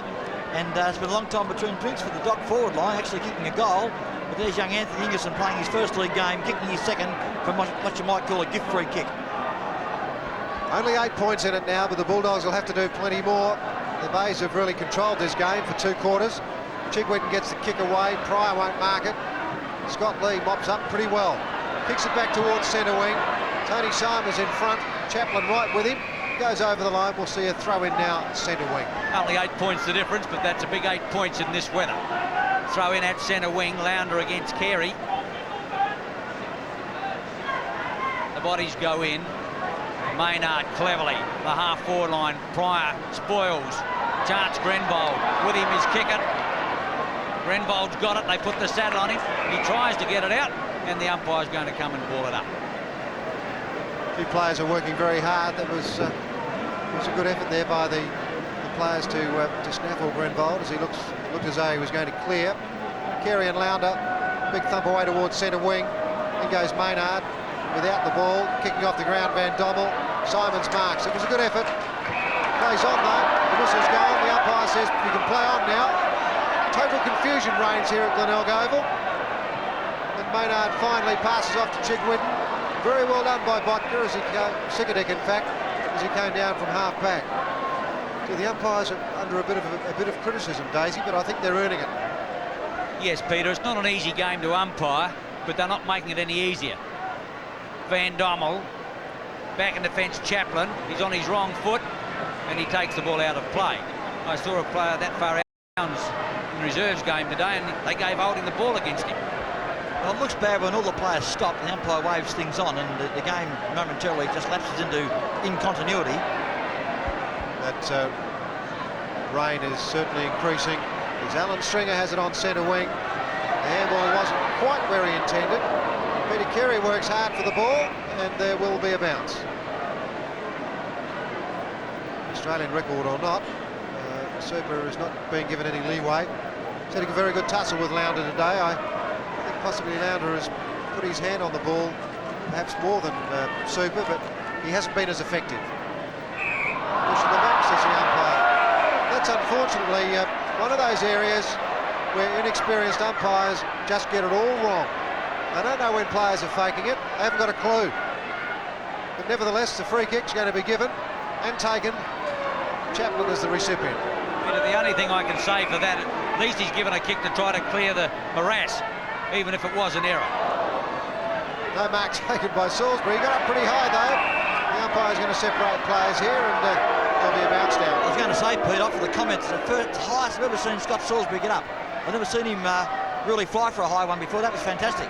The Bays by 8 points. We approach the 20-minute mark. Thomas gets up, taps it across there towards the half-forward line. Kick it through, gives a chance now. McAdam. Smith trying to pick up the footy, rubbers it in towards the pocket. Back in there goes McAdam. Seabohm comes out with it, gets it back now to Duthie. That was a fine smother, and the ball tumbles out of play once more. 7-7 Glenelg, Central District 6-5. Moving up on 20 minutes now in this third quarter. The Bulldogs will need to do something pretty quickly. Duthie missed Ingerson. Still in there fighting young Ingerson. Plenty of players around the ball. I think the umpire might have to bounce this one, and he now decides to do so. No player has kicked more than 2 goals today. Hodgeman has 2 for the Bays. Mandemaker and Ingerson 2 each for the Bulldogs. Forward work's been pretty difficult. It's been raining now for about a quarter and a half. Chigwin got it to Maynard, back towards Alan Stringer. Thomas off hands. Now Pryor, very slippery out there, and it's pushed over the line by the Glenelg player there and Scott Salisbury. Yes, I don't know whether young Pryor will remember where he is. I'm still shuddering from the bump he took in the first quarter. Big Carey around the corner. Brady, Chigwin, within there is Hearn, and the ball out of play once more. Throw in at centre wing. 20 minutes gone, second half, 7-7 to 6-5. Not a lot for the crowd to get enthused about. Well, Maynard, high tackle, made sure the umpire saw it. He's going to get it at centre wing. There's 15 metres. Oh, Super pushed him off. Maynard, most unconcerned, plays on, kick number 17 up towards the half-forward line. Hodgeman the crumbs, Chaplin across, can't pick up the ball. No end can. Oh, Lee doesn't appear to have the footy there, and he's going to get a free kick. Scott Lee at centre half back. The Bay's leading by 8 points. 12th kick to Scott Lee as he goes to centre wing. A chance now for the Dogs. Gilbert McAdam needs a sin. He gets it, but he's caught, and that's holding the ball. Great tackle by Chris Duthie. Duthie boots it out towards Wayne Stringer. Stringer dropped it. Recovers pretty well though. But the ball's still in play. No, it's just gone out of bounds now. Between centre wing and left half forward flank for the Bulldogs. Still 8 points to the Bays. It's been that way for some time. Very little scoring this quarter. In fact, we've had just 2 goals. Well, Van Dommel dropped to centre. Looked for a free kick. He didn't get it. Chigwin drives long. In towards the half-forward line. Well done, Butterick. The tackle on there by Sekadek. The umpire said play on, quite correctly so. And now he's going to give him a free kick for hanging on. It's not a game that shall go down in my memorabilia, whatever you call it. Memory, I think's the word. But in any event, back towards the centre of the ground. Kickett couldn't mark it. Very slick work there by Gilbert McAdam. The handball missed though.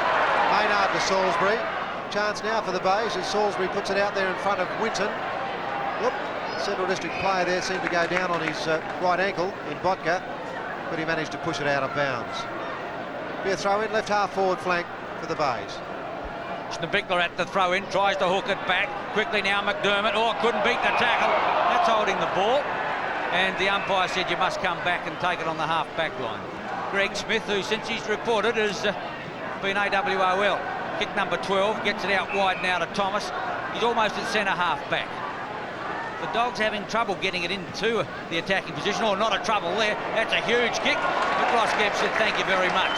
He'll come out wide, kick it up, good mark in front of Maynard. Now, what can he do with the football? The Dogs attacking division non-existent at the moment. In towards the pocket. Here's a chance now, Ingerson. Mandemaker on the left leg. See what sort of kick he's got. Boots it up now, getting back on it is Graham. Can't find it. Within there is Duthie. And the ball beats them both out of play in the left full forward pocket for the Dogs. There was no doubt Gilbert McAdam had his arm held then by Tony Simons. The umpire missed it though. Left full forward pocket. Bulldogs into attack. 7-7 the Bay. Central District 6-5. Carey up high. Ball straight over the top to Graham. Graham snaps, but he's way offline. In fact, he's out on the full.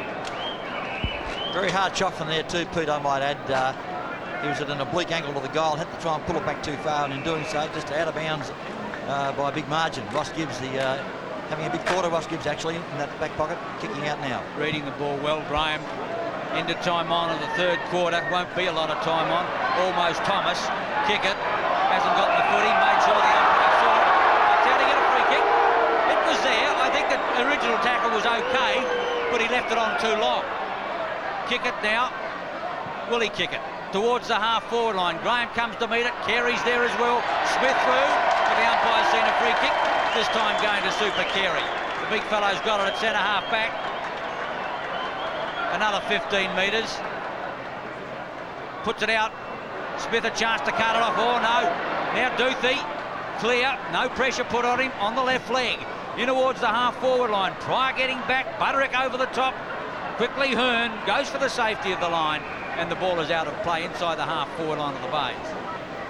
Time on now, third quarter, and I think Central District really needed to be a couple up at the third quarter break. And that doesn't look as though it's going to be. Brady went up high, ball came to ground, and not much happening out there at the moment. Bit of a push, and the ball's gone out of bounds. So we'll see a throw in as Ross Gibbs makes one of his historic saunters down to the forward area, and Chaplin's right with him. Scott Lee, Brady again. Well, it's very, very tough and hard out there. Wet, wintry conditions for the first time this year in Adelaide. No player can get the ball out. The umpire has no hesitation but to come in and have a ball up. Pete, that's an amazing ploy. Ross Gibbs has come from the back pocket to go to the forward pocket. Of course, Gavin Chaplin must follow him because the Bays are in their attacking area. But boy, it's a dangerous procedure. The way this quarter has gone, 8 points is almost a match-winning lead. 7-7 to 6-5. There hasn't been a goal for some time. A throw in on the outer side. I pondered the question, what happens if Gavin Chaplin doesn't follow him? He's got a loose man in the forward line, Central District. Chigwidden through, hasn't got the footy. He'll get the free kick. Half-forward line. Stop-start footy. Chigwidden elects to play on now. Kicks in long. Gee, it's a big kick. Going up towards full forward, off the fingers. Gee, there was a gigantic push there. Looks like Ross Gibbs has gone up to the forward line to have one of his little shots at goal. I was just speaking about that, Ian. I was wondering what would happen if Gavin Chaplin decided to stay in the forward line of his own area. Ross Gibbs is his nominal opponent, and Central are kicking with the breeze. Yeah, it's a dangerous procedure, that. You must follow him. Sikadic. Oh, Pryor smothered. Hodgeman. Could be a big chance coming up for the Bays. Hodgeman's put it through. Great effort. A brilliant individual performance. Right on the siren. Hodgeman's third goal. So at three-quarter time, the Bays 8-8 lead the Bulldogs 6-5.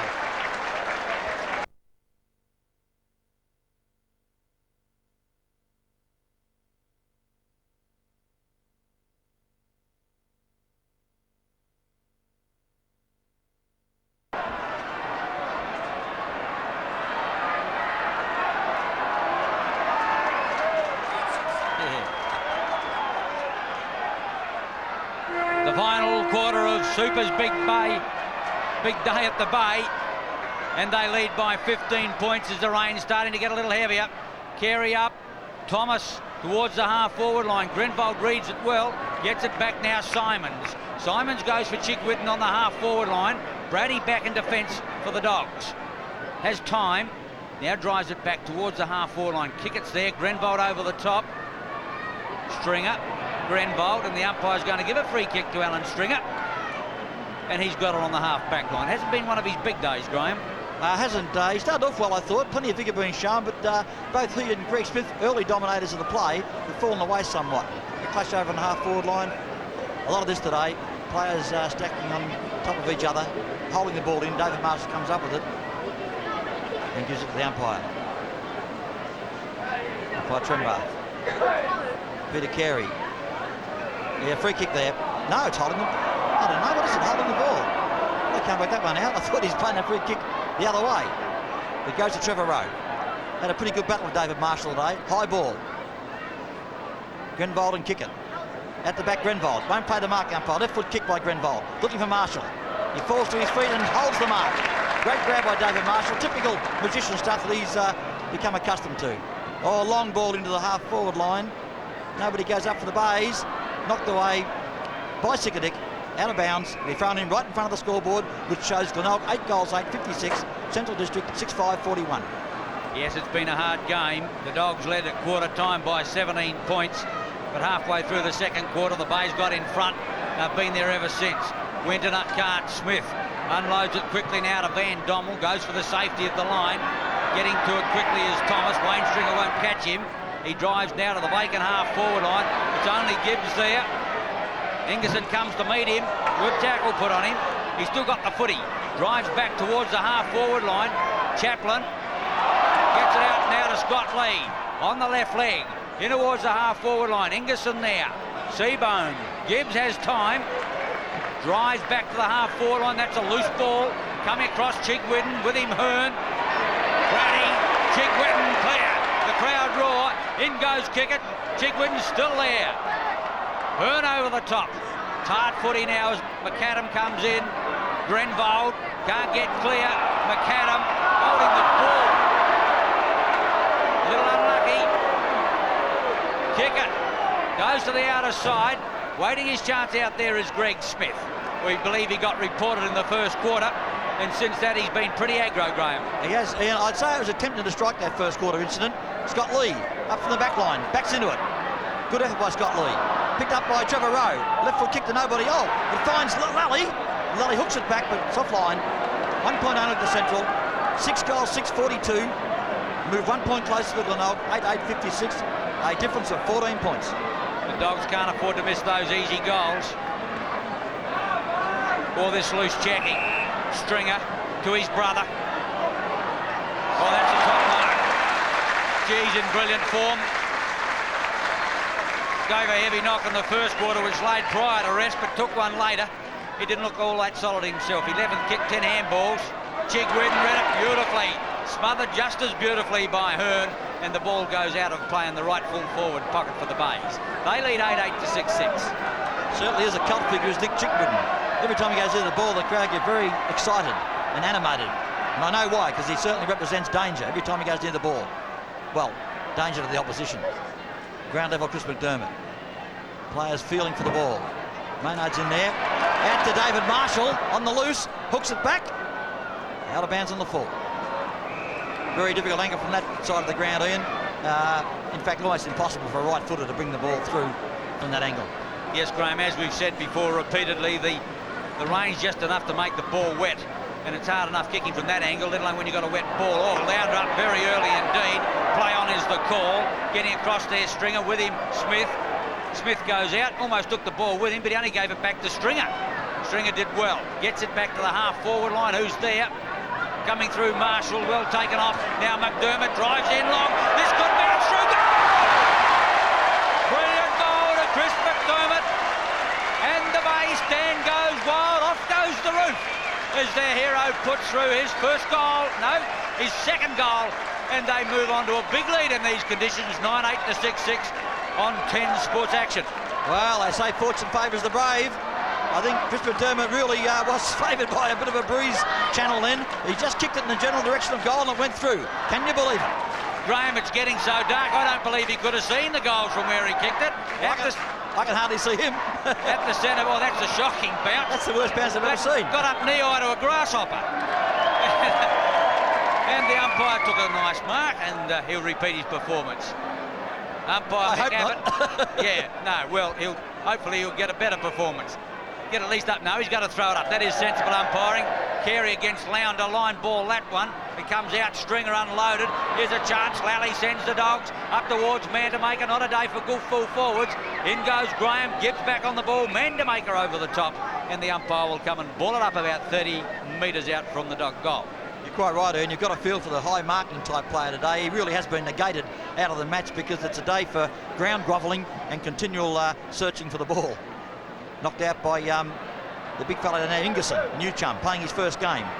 Played quite a creditable match, I might add, too. Anthony Ingerson. A flurry of players, holding the ball again, or not trying to get rid of it. Free kick to Chris Duthie in the back pocket for Glenelg. The right hand back pocket. His sixth kick only for the day. Searching for John Steebeckler. McDermott picks up handballs towards the boundary, and it goes over the line. No, it doesn't. Yes, it does. John Steebeckler well up from centre half forward. He's had a day of fluctuating fortunes, has Steebeckler. The second quarter was very productive, but he's had trouble finding the ball in the other passages of play. Lounder against Carey. Lounder's been on the ball all day. Super had a little rest from Christie, but he's going to be tired tonight. His big night, of course, down here at the Bay Oval. I don't think Super will be doing much discoing. Throw in at centre wing. 9-8 to 6-6. A 20-point advantage to the Bays, and I think that's a match-winning lead, Graham. Trying no discoing at all. He's not a disco man, I don't think, big Peter Carey these days. He just likes to watch. A great pick-up by Alan Stringer again, forcing the ball forward in a no-man's land. Hodgeman tried to get across to Butterick. Butterick paddles along the ground to Maynard off the ground. In comes Bungerhurn and searches for the boundary line himself in the left-hand forward pocket of Glenelg. And that came up the ground very quickly, indicating this breeze still has a big bearing on play. Various estimations have been 3 to 4 goals, the breeze, and I'd have to agree with that. Boundary throw in.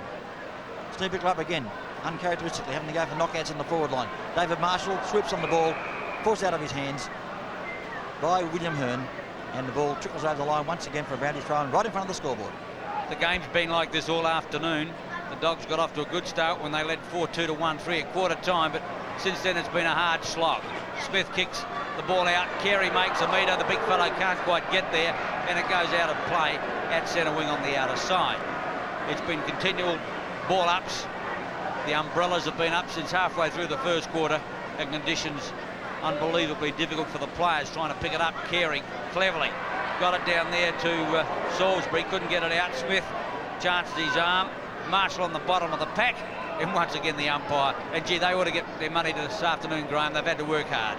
Well, it's frustrating, and I know the umpires themselves don't want to bounce up as many times as they have to, or throw ups as it is now. There it is again. Peter Carey wins out. Looking for Chick Whitten, but mopped up by Trevor Rowe, straight to the boundary line. Gee, it's been the order of the day over that far side of the ground. And I tell you what, folks, it is very hard to see way over on the outer area of the Glenelg Oval today from our vantage point up here in the press box. Fairly desolate scene, isn't it? The Bays have been very good with their smothering this afternoon. It cost the Dogs a goal right on siren time. Kick it. Seems to be going half pace. Simon's there with him. He'll try to get it out. He's got the footy. Can't get it out. Stringer's in. And that's just indicative of how hard it is to get the footy out of the cricket pitch. Makes it even slimier. In Derry Kicker's defence, coming from the west, he would hardly encounter conditions slippery like this. It's always dry over there. Well, we don't get a lot of them either, Graham, do we? Hopefully we won't get too many more. He's floundering a little because of the conditions. You're not wrong. Here's a chance now. Thomas does it beautifully if he can pick the ball up. Whips it out wide. Pryor left the footy behind. Tried to get it across. Well done. A fight. Smothered by Peter Maynard. Sees the ball out of play on the grandstand side. Had a very productive day, has Peter Maynard. Been ruck roving and found the ball more times than most players on the ground, I would say. 18 kicks. Chris Duthie knocks it on. Derek Kicker finds the ball. An over the head drop punt. Oh, Mandemaker made something out of that. It was a nothing kick really, but he made something out of it, as I said. Touched by John Seabohm. Tony Simon swoops on the ball, sizes up the situation and finds Alan Stringer unattached over here in front of the grandstand. Graham, I'm staggered at the number of times the Dogs have kicked into the man. As I said, it's cost them goals, the last one being on the three-quarter time siren. Kick number 14, Stringer. Gets it to Peter Maynard. I'd hazard a guess, Ian. 9 times, I'd say, there have been smothers put on the Dogs. You're not wrong. 19th kick, Maynard. He's played well, as Graham told you, as he drives to the half-forward line. That's a penetrating kick. Chick Whitten gets it out. Butterick a chance. Rowe back in defence. Has to whiz it out quickly. Now it's Sickerdick. Over the top comes Bickler. Looking a little dishevelled, the players. Grenville tries to tunnel the ball back, but it's out of play once more. May I give the umpires a rap then? That was sensible umpiring. I thought, sure, they would have found a free kick somewhere along the line there, but they let play go on and good stuff. You're not wrong, Graham. Carey thumps it, but only to Smith. Smith lost it. And what's that now? High tackle. Well, they found an umpire. They found a thing there. Oh, McDermott might have been unlucky then. Chaplin. Now, what can the Bays, or at least the Dogs, make out of this? Graham. Took his eyes off the ball. He's got to go back inboard now. Kicks in long up towards full forward. Mandemaker there. The ball on the ground. Here's a chance. Ingerson snaps for goal. Eddie puts it home. 3-goal Ingerson. A valuable one for the Dogs. The dog tail is still wagging, but they trail 7-6 to 9-8 on 10 Sports Action. Well, Anthony Ingerson, a first-year player, first game player, if you don't mind. He's kicked 3 goals at centre-half forward. He's had 5 kicks for the game, but has always been a worry to the Glenelg backline from his position there at centre-half forward. That's his 3rd goal, 2 this quarter. And it just gives Central a silly chance of staying in the game. 7-6, 48, playing Glenelg, 9-8, 62. He looked very cool at the time kicking the ball. Obviously got a lot of talent. Carey against Lounder, line ball. Chaplin in, can't get it out. Marshall tried to get it on. He's going to get a free kick for hanging on. Centre field to put the Bays into attack. They've got a 22-point, no correction, they've got a 14-point margin, which is pretty good. Maynard into the open. Loose checking. Thomas is not altogether happy with the treatment he got then. Maynard tries to screw in a long one. That's gone off the side of his boot into the pocket. Botkin can't, and the ball goes out of play, full forward right pocket. 9-8 to 7-6. The Bays by 14 points. It certainly was the right kick, but it didn't swing as Peter Maynard would have hoped, and just went over the boundary line again for the umpteenth time in this game today. Boundary throw, and John Steve Bickler caught in that position of rucking again. Doesn't suit him. Knocks the ball to the ground, though. On this occasion, Van Dommel off the ground. In again go the players, but Greg Smith gets it out to William Hearn. Back to Smith, caught in his left foot. Handballs across, finds Chaplin. Caught in his left foot, which will suit him. Hooks it back, looking for kick it. Oh yes, the man takes a marvellous mark. He can mark a ball, this boy, I tell you. Even though I said before he prefers dry weather, who doesn't? Coming up for his 11th kick. He's going back a bit now to give him a chance to clear the decks, as they say. Good healthy kick of the ball. Duthie from behind, Mandemaker in front, ends up in Lully's hands. A floppy sort of a punt kick. It bounces. To the ground goes Ingerson. Lully picks up, dispossessed by Duthie. Duthie's in there again, trying to grab the ball at ground level. Not able to do so with too many hands around. Give up the ball to the umpire once again for a boundary. A bounce up, or will it be a throw up? Throw up.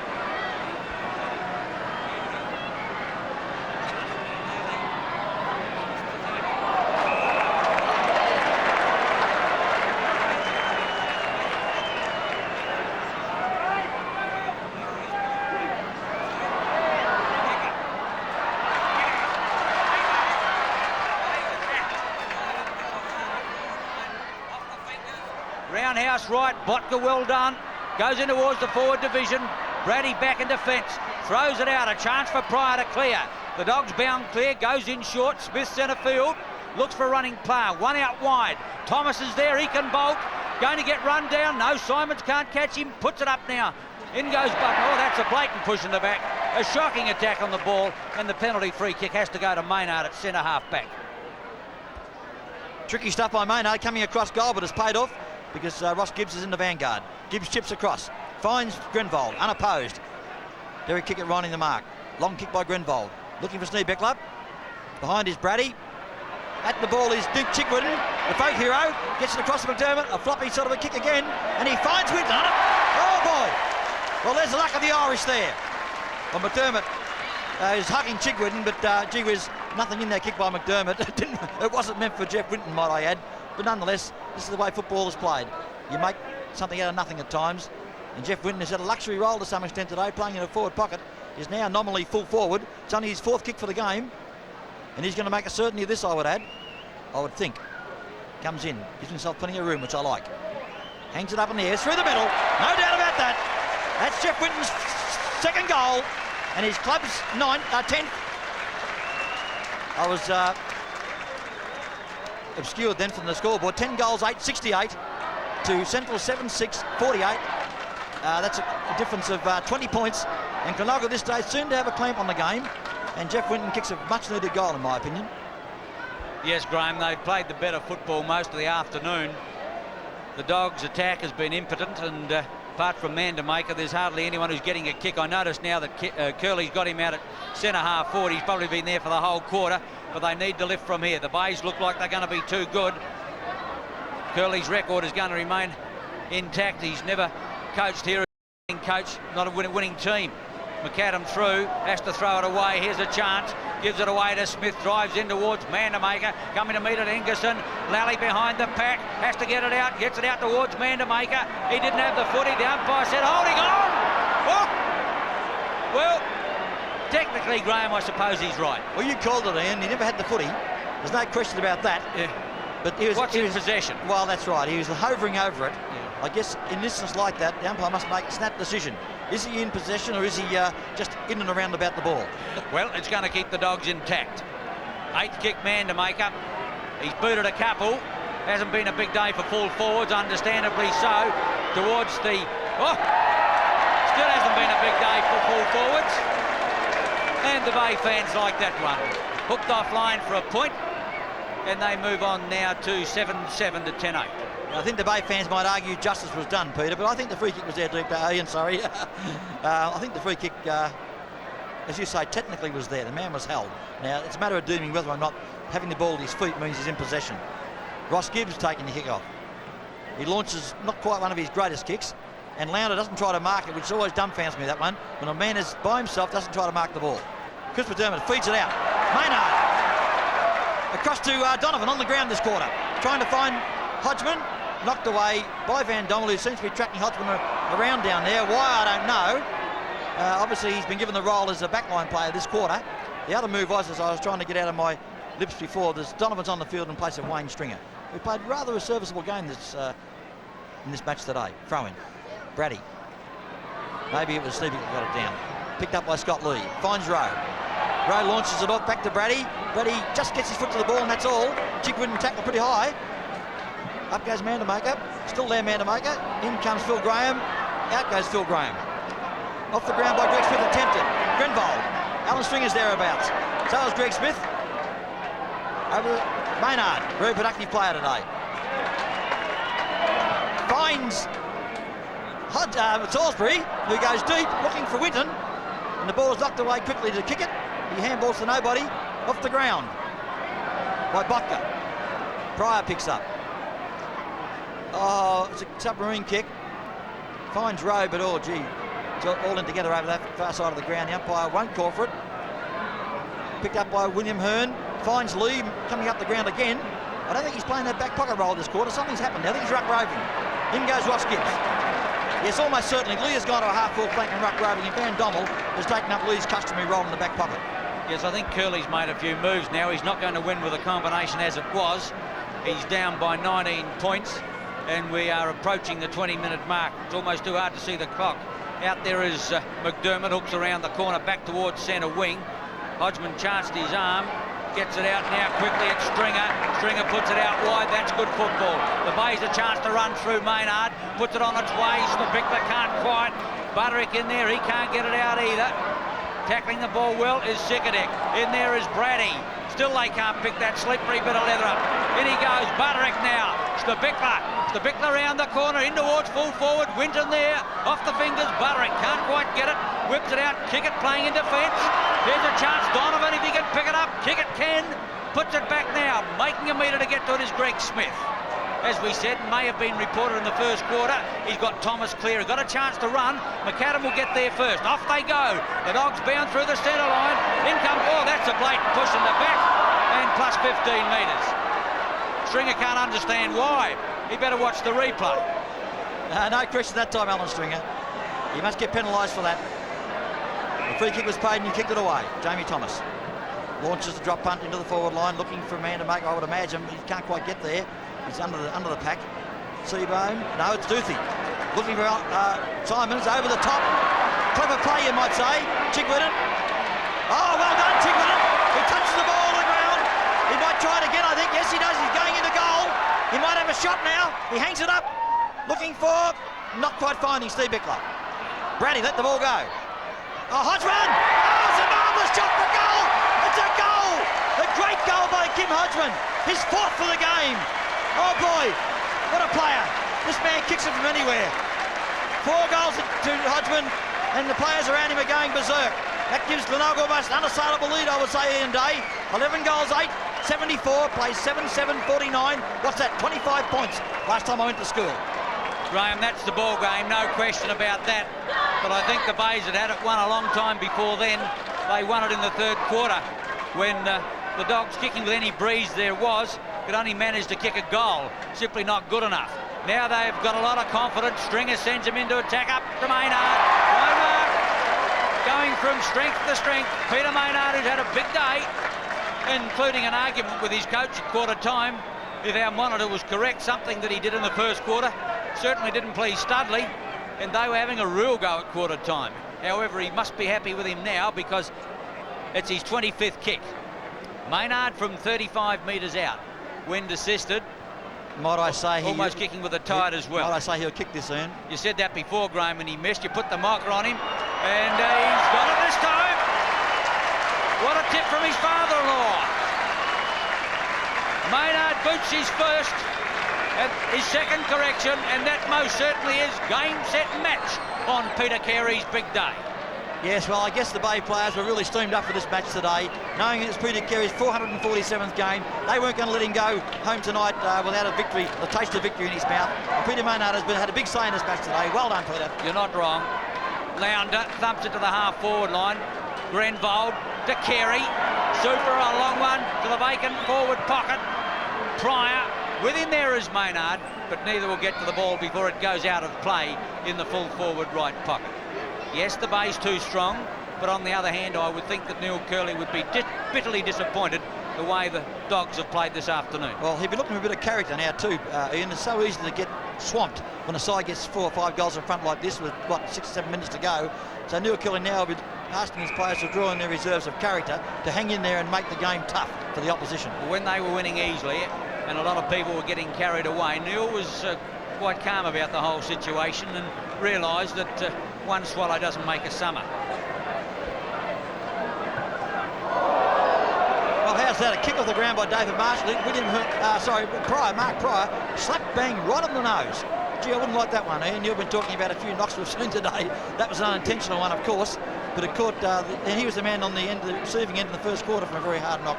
With a heavy, wet ball, and it's pretty cold. I tell you what, as you say, that would not be very pleasant. Jiggy is the folk hero down here, as I said. He's going to get a free kick.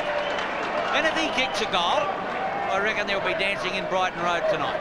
And why is he so popular, Graham? Well, it's just he's a dashing little figure. He's only a little fellow. He's got he's a little bloke with blonde hair that bobs up all over the place. He materialises virtually. He comes out of the ground. Piston. He does. He just goes all day. He's had 9 kicks already. Been on the ground for half a game. Not coming and there's back. A long kick. Yes. 1 point only. We tried to will it through, I think, Ian. 12. Now that's going to be 12 goals, 9 to the Bays. 23 minutes gone, and the crowd starting to leave. Well, understandably, it hasn't been a very exciting game today. Conditions have been against it. It's been a hard struggle, and the Bays have shown great character. Throw up, out comes Rowe. Well, he doesn't know where to go, and the handball wasn't all that good. Chaplin to Lee. Lee off centre half back, goes long to the half forward line. Mandemaker's edged out. The umpire saw it, didn't seem to worry about it. Glenelg kicks long. Chigwidden again. And Chiggy's got it. Oh, he's going like a rocket.